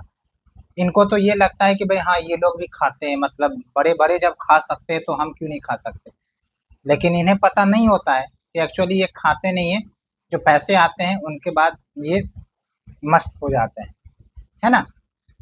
तो सोशल इम्पैक्ट कितना होता है, हेल्थ बर्डन बढ़ सकता है, इकोनॉमिक इम्पैक्ट होता है, भाई नशा करके घर जा रहे हैं, लड़ाई कर रहे हैं, डोमेस्टिक वायलेंस हो रहा है, तो कितना ज़्यादा चीज़ें इंटरलिंक्ड है, आप थोड़ा सा सोचिए। तो इसीलिए अभी जो कंटेक्स्ट आया है कि जो ministry of health and family welfare है, उन्होंने कहा है स्पोर्ट्स अथॉरिटी ऑफ इंडिया और बीसीसीआई से, भाई आप स्टेप्स लीजिए ताकि सरोगेट एडवर्टीजमेंट पर रोक लगाया जा सके, खासकर जो आपके तंबाकू या अल्कोहल प्रोडक्ट्स के प्रचार प्रसार किए जाते हैं स्पोर्ट्स पर्सन के द्वारा। लेकिन बात सिर्फ स्पोर्ट्स पर्सन तक नहीं लिमिट है, सेलिब्रिटी सब भी इसमें शामिल है। ठीक है, और इनके ह्यूज फॉलोइंग होते हैं, फैन फॉलोइंग होते हैं। इनफैक्ट इतना कि भाई कोई कोई फैन तो ऐसा होता है मरने मरने पर तैयार हो जाते हैं। तो आप समझिए कि कितना डीपर इम्पैक्ट इन सब का पड़ता है ना। यही अगर अच्छी चीज़ प्रमोट करे तो कितना अच्छा इम्पैक्ट समाज पर आ सकता है। तो मूवी जो है समाज का आईना होती है और समाज उसको फॉलो भी करता है, ये भी ध्यान रखना है। ऐसा नहीं कि सिर्फ मूवी समाज का आईना होती है, कभी कभी जो मूवी है समाज का आईना बन भी जाती है। ओके, अब आते हैं सरोगेट एडवर्टीजमेंट। तो आपको थोड़ा सा डेफिनेशन याद रखना है, हालांकि एग्जाम से रिलेटेड उतना डायरेक्ट क्वेश्चन तो नहीं आएगा, लेकिन हाँ मेंस में सोशल इश्यू जब आएगा ना तो आप इसे यूज कर सकते हैं, जैसे वुमेन, डोमेस्टिक वायलेंस, तो इन सब की जगह पर आप सरोगेट एडवर्टीजमेंट कैसे डोमेस्टिक वायलेंस को प्रमोट कर सकता है आप लिंक कर सकते हैं। ठीक है, तो ये जो आपका सरोगेट एडवर्टीजमेंट है, it's like advertisement for the goods which can not be directly advertise because of the provision of the law, लेकिन फिर भी किए जाते हैं इनडायरेक्टली, जैसे टबैको प्रोडक्ट्स, अल्कोहल, ये सब जो हो गए। और इसमें आपके फॉल्स डिस्क्रिप्शन दिए जाते हैं, फॉल्स गारंटी दिए जाते हैं कि भाई आप पियो इसे, खाओ इसे, आपका मूड ठीक हो जाएगा, आप फ्रेश फील करोगे, आप एनर्जेटिक फील करोगे, है ना, कदमों में दुनिया हो जाएगा आपका। ऐसे ऐसे क्लेम्स किए जाते हैं। तो ये और कुछ नहीं बल्कि अनफेयर ट्रेड प्रैक्टिसेस का इस्तेमाल करते हैं, ठीक है।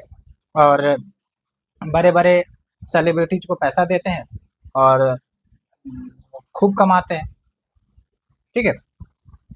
परेशान तो जनता होती है।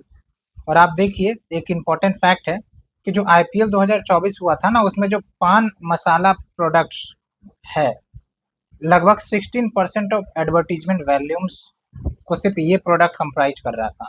और जब हम एडवर्टीजमेंट वॉल्यूम्स कहते हैं तो इसका मतलब ये हुआ कि जो एड या एडवर्टीजमेंट कंटेंट डिलीवर किए गए हैं पर यूनिट ऑफ टाइम में, ठीक है। तो सिर्फ पान मसाला के प्रोडक्ट्स के एडवर्टीजमेंट 16% आपके दिखाए गए, तो आप समझिए 16%। ओके, तो क्या इससे संदेश जा रहा है? अब जो मेन आते हैं हम कि लीगल फ्रेमवर्क क्या है रिलेटेड टू सरोगेट एडवर्टीजमेंट। तो एक तो है आपका cable television network regulation act 1995 और उसके अंतर्गत रूल्स नोटिफिकेशंस निकाले जाते हैं। उसके बाद देखिए, जो cigarettes and other tobacco products act 2003 में आया था, ये डायरेक्ट और indirect promotion, consumption, liquid tobacco, cigarette सबके बैन करते हैं, ठीक है। एडवर्टीजमेंट को बैन करते हैं। बाकी तो जो आपके टबैको बंद करना है, शराब चालू करना है, बंद करना है, ये स्टेट पर निर्भर करता है, ठीक है। अब आप हमें बताइए कि आखिरकार ये सिन प्रोडक्ट्स है, यानी कि इससे नुकसान काफ़ी ज़्यादा होते हैं, फिर भी स्टेट जो है वो बैन क्यों नहीं करती है इससे? तो सबसे बड़ा फैक्टर होता है आपका रेवेन्यू। इन सबसे रेवेन्यू आता है ना। इसलिए आप देखते हैं बड़े बड़े सेलिब्रिटी को पैसे दे के ब्रांडिंग बन गई एक बार, बस फिर तो बिकना ही है इनको। और इन सब चीज़ों पर लोग ज़्यादा आकर्षित हो रहे हैं आज के समय में। आप टीवी में देख लीजिए, जो भी मूवीज देखते हैं तो बिना शराब और सिगरेट पिए हुए नहीं दिखाया जाता है। क्या दिशा है? भले ही उसमें वार्निंग देख दे कि भाई सिगरेट पीना मना है, हानिकारक है, ये वार्निंग दे देने से क्या फ़ायदा? जबकि आप यूज कर रहे हो, यूज ही ना करो, है ना। तो ये तो बात होगी ड्यूअलिटी की। एक तरफ हम प्रचार प्रसार कर रहे हैं कि यूज ना करें और दूसरी तरफ हम दिखा रहे हैं कि यूज करो बट विद इंपॉर्टेंट गाइडलाइन। तो भाई जनता तो यही देखेगी ना, भाई यूज करो, क्या दिक्कत है? ओके। उसके बाद central consumer protection authority guidelines है for prevention of misleading advertisement. फिर कंज्यूमर प्रोटेक्शन एक्ट 2019 है, ये मिसलीडिंग एडवर्टीजमेंट को डिफाइन करता है। और इसके अंतर्गत क्या हो गया डेफिनेशन कि जो गलत डिस्क्रिप्शन प्रोडक्ट को देता है, मिसलीड करता है कंज्यूमर्स को, ये आप यूज कर सकते हैं। अगर आपको डेफिनेशन अगर पूछ दिया जाए तो according to consumer protection act 2019 ऐसे भी देंगे, तब भी आपको अच्छा मार्क्स मिल सकता है, कुछ एक्स्ट्रा मिल जाएंगे क्योंकि यहाँ पर आपने रेफरेंस दे दिया, ठीक है। फिर advertisement standards council of India code है विच अलाउज कि जो brand associated with the restricted good वो एडवर्टाइज कर सकते हैं अनरिस्ट्रिक्टेड गुड्स को, अगर वो जेन्युइन ब्रांड एक्सटेंशन है तो, ठीक है। हालांकि उतना अंदर जाने की जरूरत नहीं है। अब बात करते हैं कुछ इंपॉर्टेंट जुडिशियल प्रोनाउंसमेंट। अब हम बार बार जुडिशियल प्रोनाउंसमेंट क्यों सुनते हैं, क्यों हम पढ़ रहे हैं? क्योंकि अब जो है ना, UPSC judicial pronouncement, judicial case study भी पूछ रही है, तो कम से कम तो याद करके जाना होगा, ठीक है। तो एक याद रखिए आप बस, जो TV today network versus union of India case 2021 आया था, इसमें क्या किया जा रहा था कि जो आपके सोडा है ना, जो सोडा लिक्विड होता है जिसे पिया जाता है, तो इसको ऐसे बोतल में रख कर एडवर्टाइज किया जा रहा था मानो कि ये अल्कोहल का बोतल हो। तो इनडायरेक्टली अल्कोहल का प्रचार किया जा रहा था कंपनी के द्वारा, ठीक है। तो ये भी एक सरोगेट एडवर्टीजमेंट के रूप में इस चीज़ को, इस घटना को देखा गया। तो अल्टीमेटली एपोलॉजी या फिर माफ़ी मांगने की बात कही गई थी कोर्ट की तरफ से, ठीक है, इस कंपनी को। तो अब बात करते हैं कि भाई इम्प्लीकेशन क्या होता है सरोगेट एडवर्टाइजिंग का। तो हमने ऑलरेडी देख लिया है। तो कंज्यूमर पर क्या इम्पैक्ट हो सकता है? कंज्यूमर राइट्स जो है वो खतरे में आ सकते हैं because of the unfair trade practices. और जो कंज्यूमर का जो right to information and choice वाला अधिकार है वो भी छिन जाता है, क्योंकि इतना ज़्यादा आकर्षित कर देता है दिखाकर। आप देखते हैं पिज्ज़ा बर्गर का पर्चा जब टीवी पर आता है, ऐसा दिखाता है कि मतलब बस अब वो पिज्ज़ा जो है टीवी के बाहर ही आ जाएगा, है ना। उसके बाद undermine conscious decision making power of the consumer, काफ़ी ज़्यादा अट्रैक्टिव कर दिया जाता है एडवर्टीजमेंट के माध्यम से कि रहा नहीं जाता है।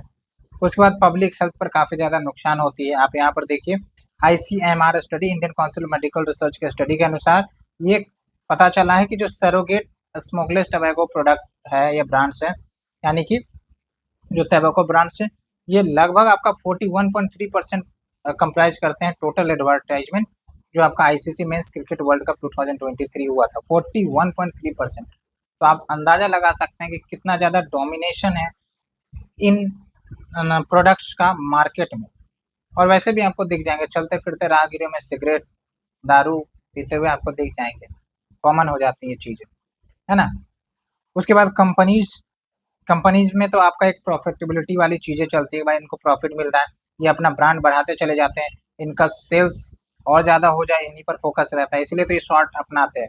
अगर कोई नया ब्रांड आया, सेलिब्रिटी को पैसा देकर प्रचार कर दो। अब सेलिब्रिटी के तो लाखों फॉलोवर है, करोड़ों फॉलोवर है, वो उस प्रोडक्ट के प्रति आकर्षित हो जाएंगे, भले ही वो सेलिब्रिटी उसे यूज करे या ना करे, है ना। और 2019 का सर्वे ये भी बताता है कि over 70% of the consumers were influenced by the surrogate advertisement. ये फैक्ट याद रखना है, ओके।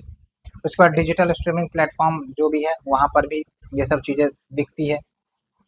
उसके बाद एथिकल इम्प्लीकेशंस होता है, जैसे ट्रांसपेरेंसी और अकाउंटेबिलिटी नहीं है, और गवर्नमेंट का जो लीगल लूप होल्स है उसको एक्सप्लॉइट किया जाता है कंपनी के द्वारा, और फिर प्रचार प्रसार किया जाता है प्रोडक्ट का, ठीक है, ये है। उसके बाद एक जो आपका सोशल इन्फ्लुएंस वाला कंसेप्ट है, उसमें सबसे इम्पोर्टेंट है सेलिब्रिटी इंडोर्समेंट, कि भाई हाँ अगर वो सेलिब्रिटी उस चीज़ को यूज कर रही है, हमें यूज करने में क्या दिक्कत है। अब भाई सेलिब्रिटी कर रही है ना कर रही है कौन देखने गया, ठीक है नहीं। अब बात करते हैं इश्यूज क्या है in the regulation of the surrogate advertisement. तो सबसे पहली बात तो यही कि भाई लेजिस्लेशन में लूप होल्स है, वीक लेजिस्लेशन है, जहाँ जहाँ कमी है उसको ठीक नहीं किया जा रहा है, बस चलने दिया जा रहा है, ठीक है। और यही लूप होल्स का इस्तेमाल कंपनी करती है और फिर प्रोडक्ट बना के प्रचार प्रसार करती है। फिर आपका ineffective implementation of the laws और एक्शनेबल अकाउंटेबिलिटी नहीं होती है, तो जो ब्रांड्स है उनको हरी झंडी मिल जाती है प्रोडक्ट्स प्रमोट करने के लिए। अनएथिकल प्रैक्टिसेस भी काफ़ी यूज किए जाते हैं मार्केट शेयर एक्वायर करने के लिए बाय दीज कंपनी। फिर स्ट्रिंजेंट पनिशमेंट नहीं है, करेक्ट पनिशमेंट नहीं है ना, पैसे वैसे दे के करप्शन सबके माध्यम से केस को रफा दफा भी कर दिया जाता है कभी कभी, ठीक है। ऐसे बहुत सारे घटना और केसेस आपको देखने को मिल जाएंगे। फिर आपका loss of jobs and revenue, कि भाई एक तो गवर्नमेंट को भी फायदा होता है, इससे काफ़ी ज़्यादा रेवेन्यू आती है, तो अगर ये सब बैन कर दे हटा दे तो सरकार को पैसे आएंगे नहीं और सरकार डेवलपमेंटल प्रोजेक्ट में खर्च करेंगे नहीं, ये भी एक मुद्दा बताया जाता है। तो वे फॉरवर्ड क्या है, एक तो है आपका स्टेक होल्डर कंसल्टेशन मीटिंग होना चाहिए between government stakeholders plus जो advertisement standard council of India है उन सब के बीच। और क्या स्टेप लिए जाएं, जैसे क्लियर डिस्टिंक्शन हो between brand extension and restricted product, है ना कि भाई लूप होल्स इस्तेमाल करके आप जो है अनऑथराइज्ड अनलीगल मतलब अनऑथराइज्ड और इलीगल प्रोडक्ट को आप प्रमोट कर रहे हो।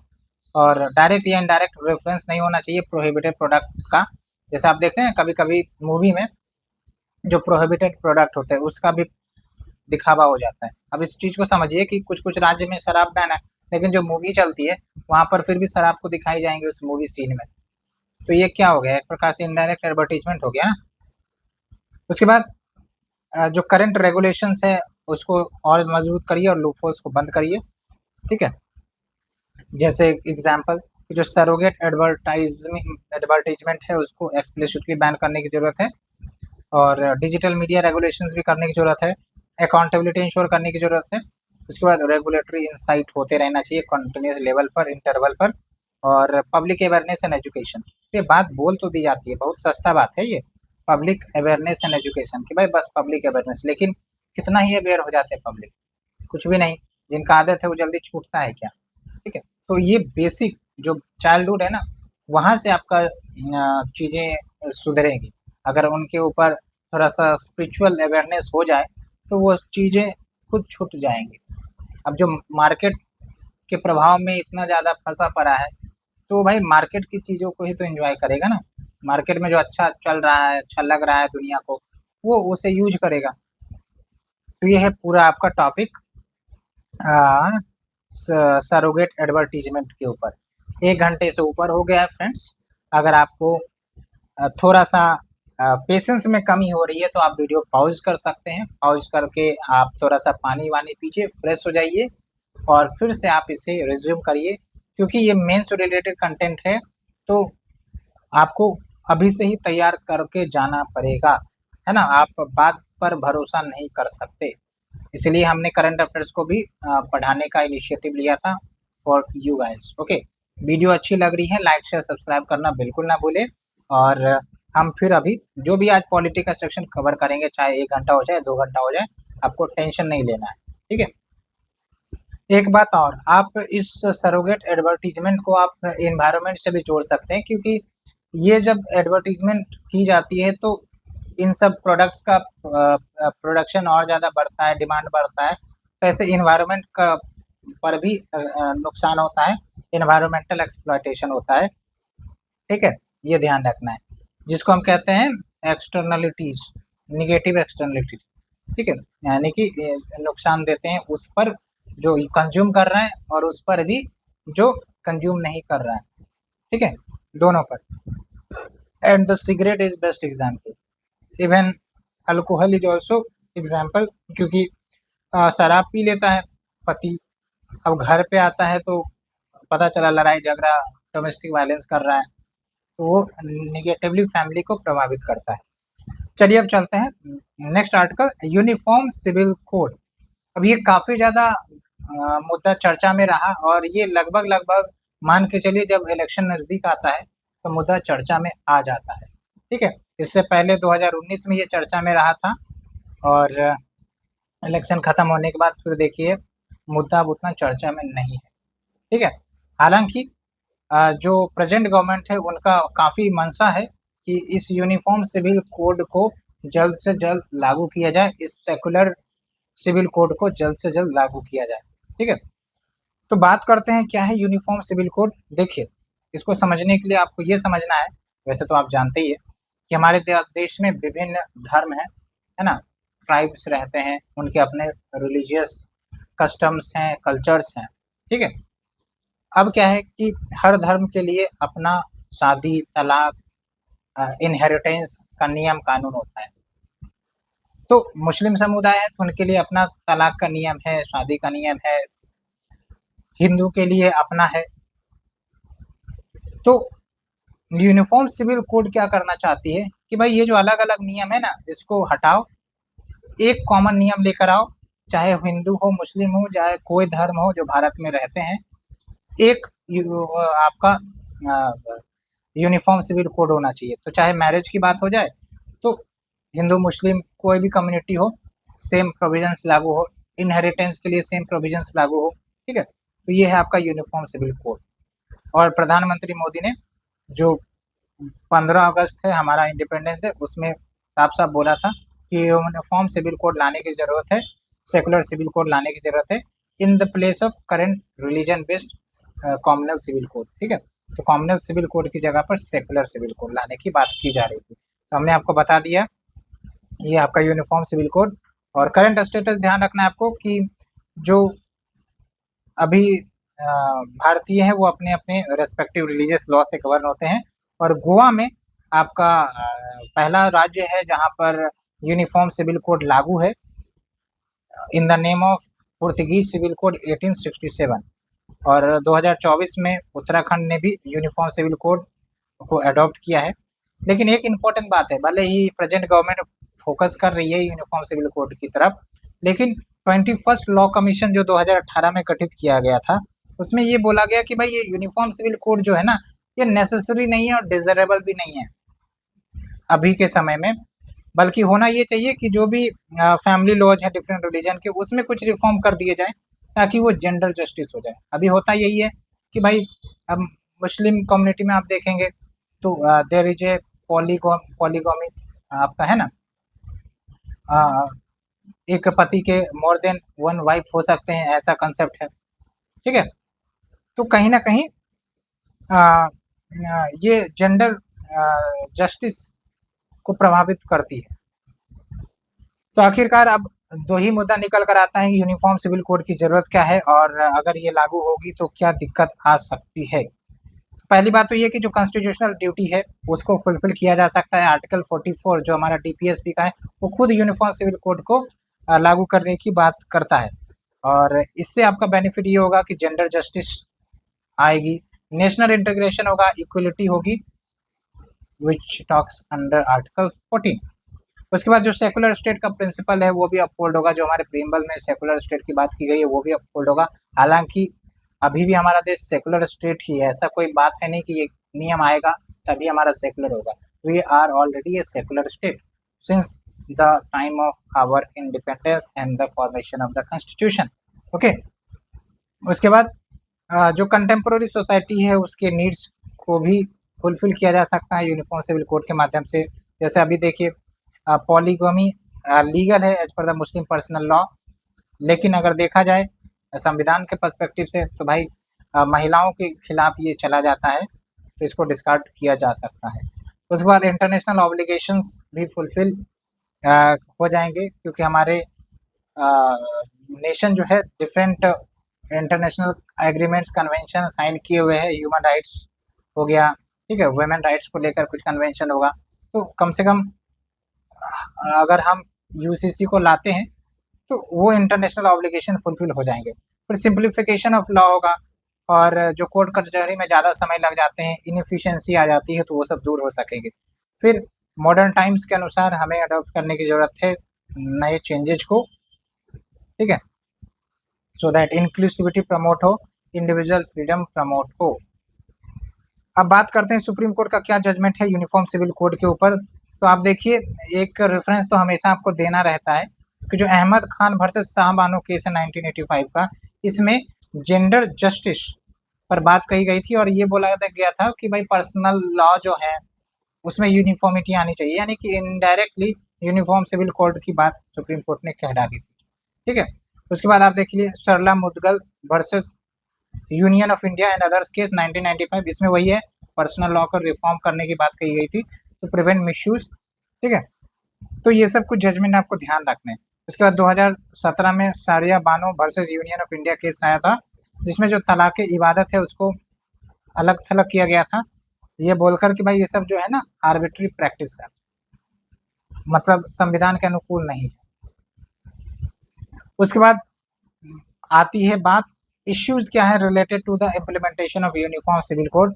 तो एक तो ये है कि भाई ये डाइवर्सिटी के अगेंस्ट हो सकता है, क्योंकि संविधान ने जो भी कम्युनिटी है, लोग हैं, उनको रिलीजियस राइट्स दिया है, इक्वलिटी राइट्स दिया है, तो ये सबसे बड़ा चैलेंज हो सकता है, आर्टिकल 25 को वायलेट कर सकता है।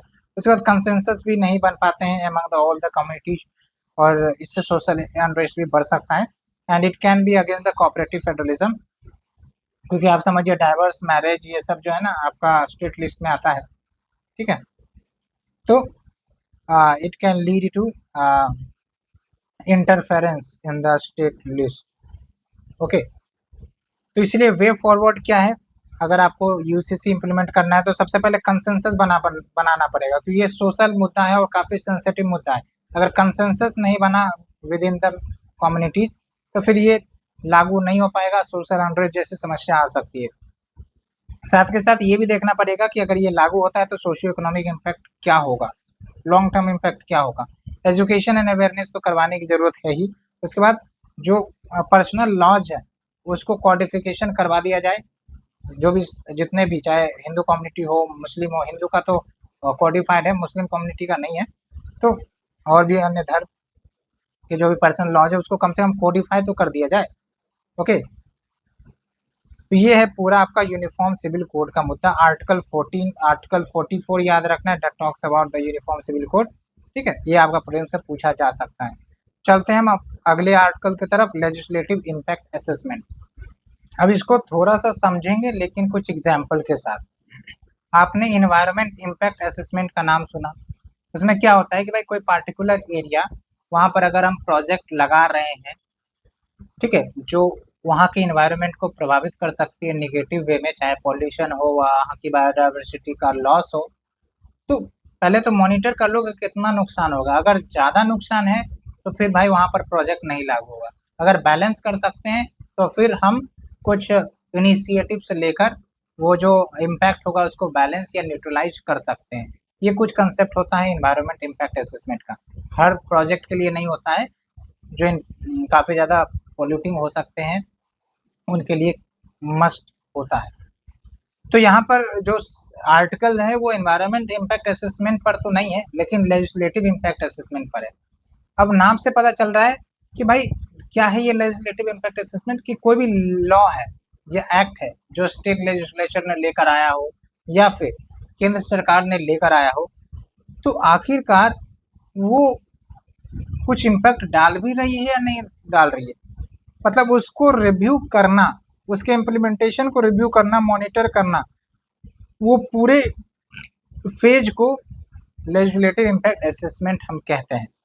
कंटेक्स्ट निकल के कहाँ से आया, तो अभी हाल में ही 2 जज बेंच सुप्रीम कोर्ट के, इन्होंने सजेस्ट किया कि जो आपका महाराष्ट्र स्लम एरियाज एक्ट है ना, इसके लिए कम्प्रिहेंसिव स्टैट्यूटरी ऑडिट होना चाहिए।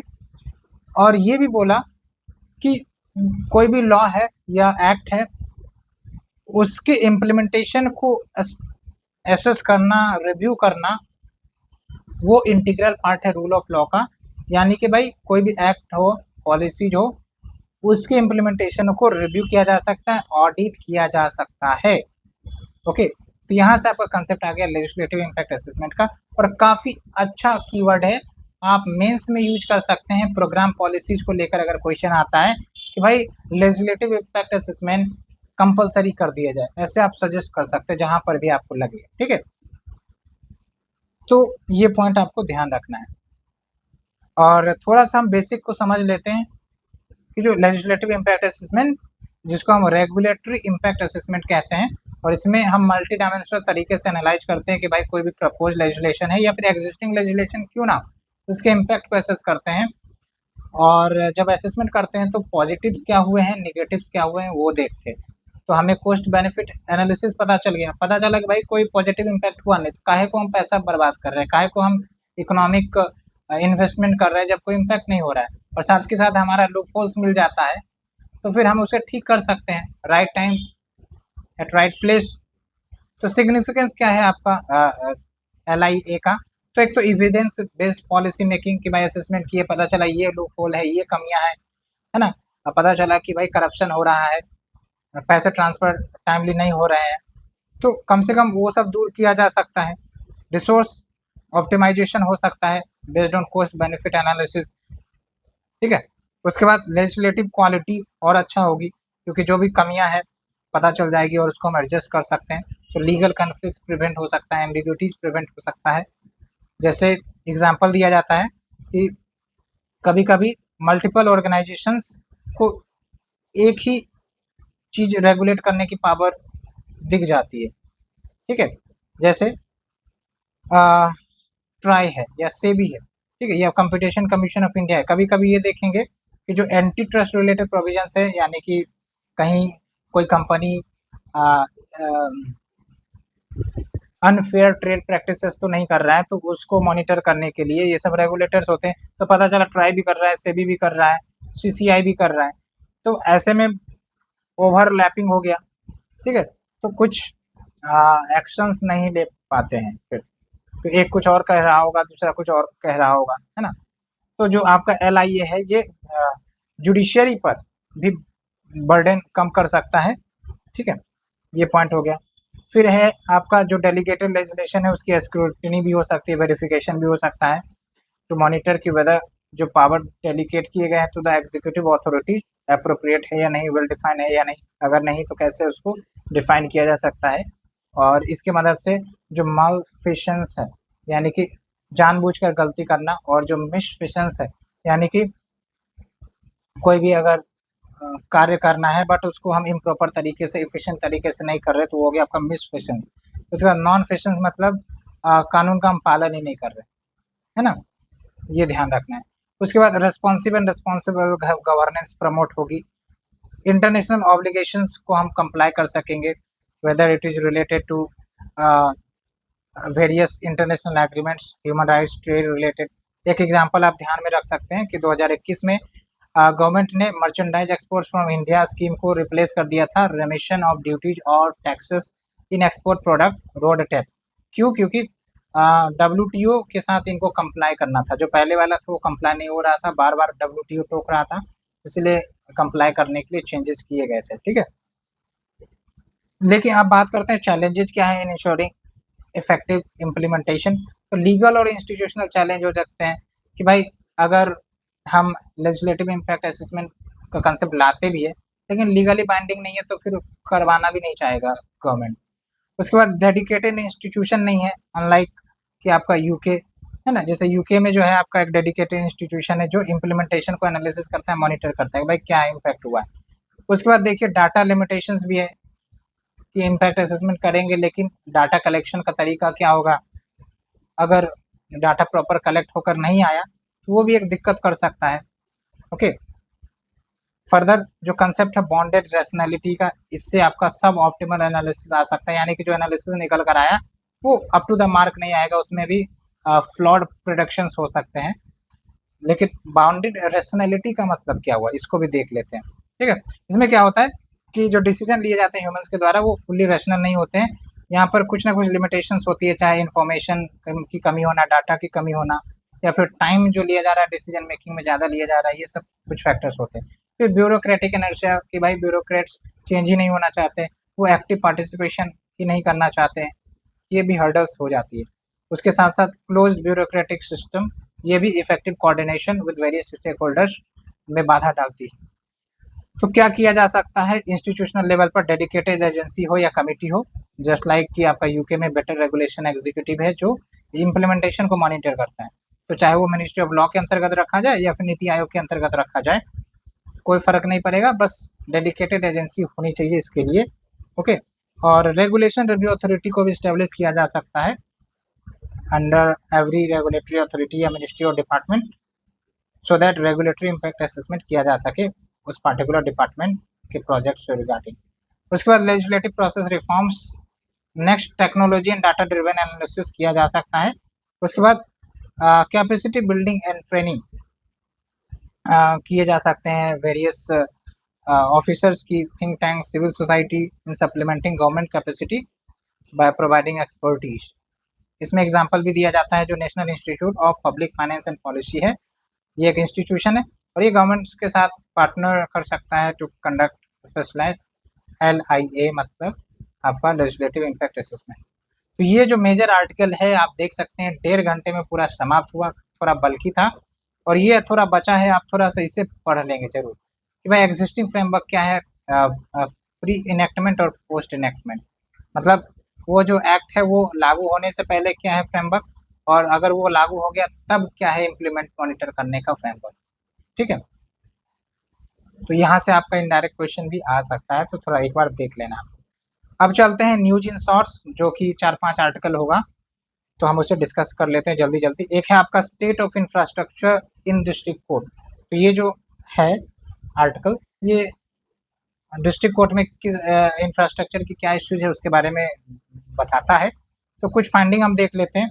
पहला and the most important finding जो आपको ध्यान रखना है कि लगभग 37.7% जुडिशियल ऑफिसर्स ने बताया है कि भाई हमारे कोर्ट रूम में बेसिक इंफ्रास्ट्रक्चर की भी दिक्कत है, ह्यूमन रिसोर्सेज का भी शॉर्टेज है, लाइक जुडिशियल ऑफिसर्स की कमी है, और अगर है भी तो एडिक्वेट ट्रेनिंग और स्किल डेवलपमेंट नहीं किए जाते हैं उनके।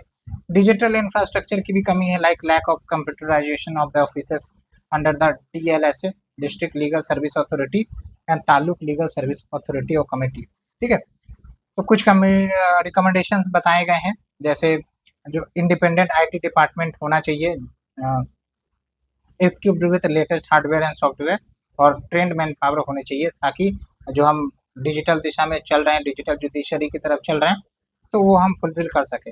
साथ के साथ separate civil and criminal courts हम क्रिएट कर सकते हैं headed by separate judicial officers. Okay, अब इनिशिएटिव्स क्या लिए गए हैं to improve the district court. एक तो है centrally sponsored scheme for development of infrastructure facilities for the judiciary, ये याद रखना है।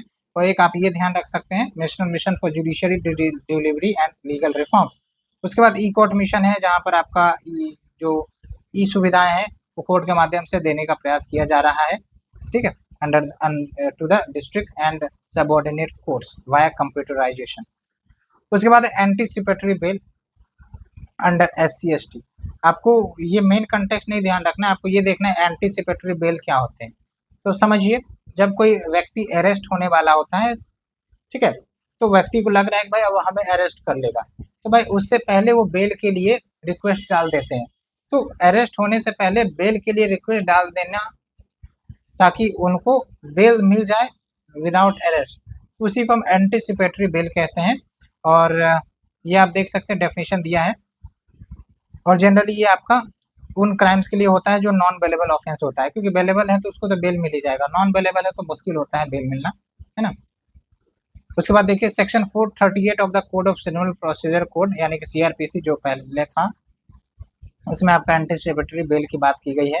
और अगर अगर हम नए बात करें भारतीय नागरिक सुरक्षा संहिता 2023, इसमें सेक्शन 482 में एंटीसिपेटरी बेल की बात की गई है।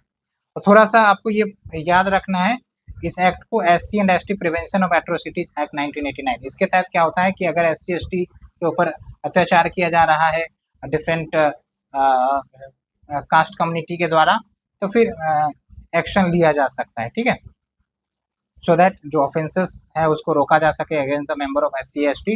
और स्पेशल कोर्ट भी है इसके लिए ट्रायल के लिए।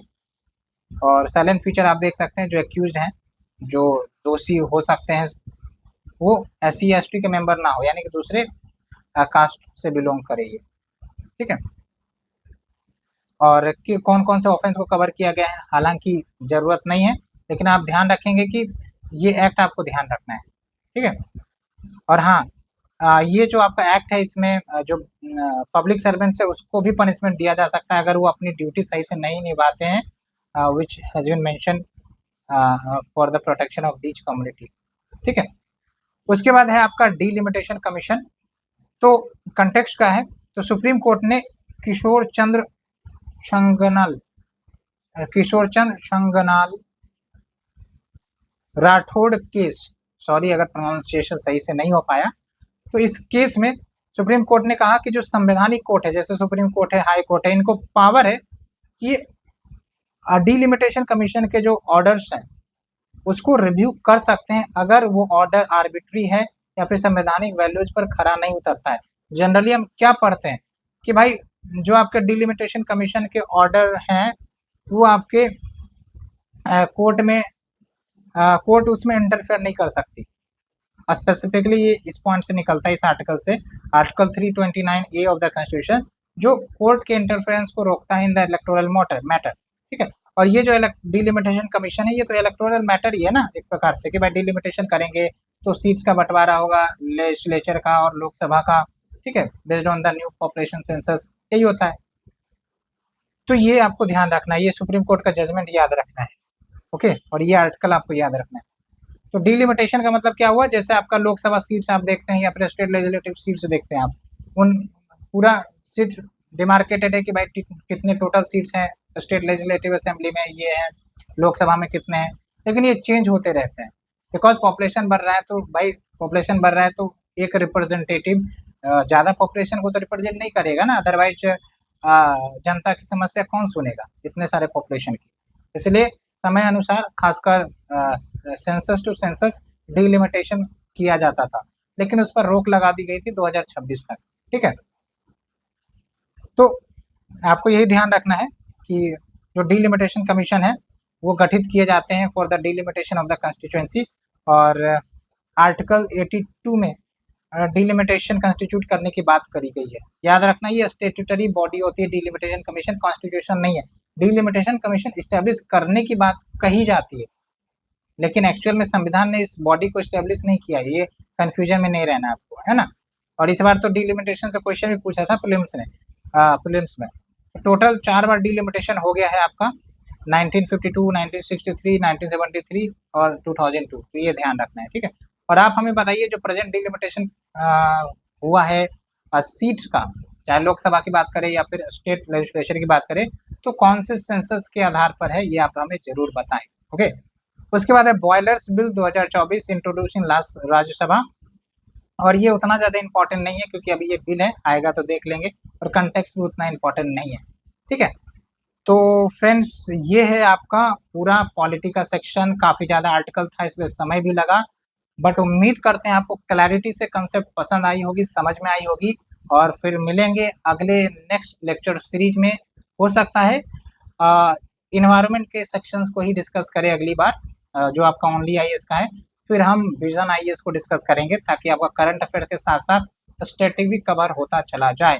So thank you friends, thank you very much for your patience कि आपने इतना लंबा लेक्चर सुना, और मिलते हैं अपने अगले लेक्चर में।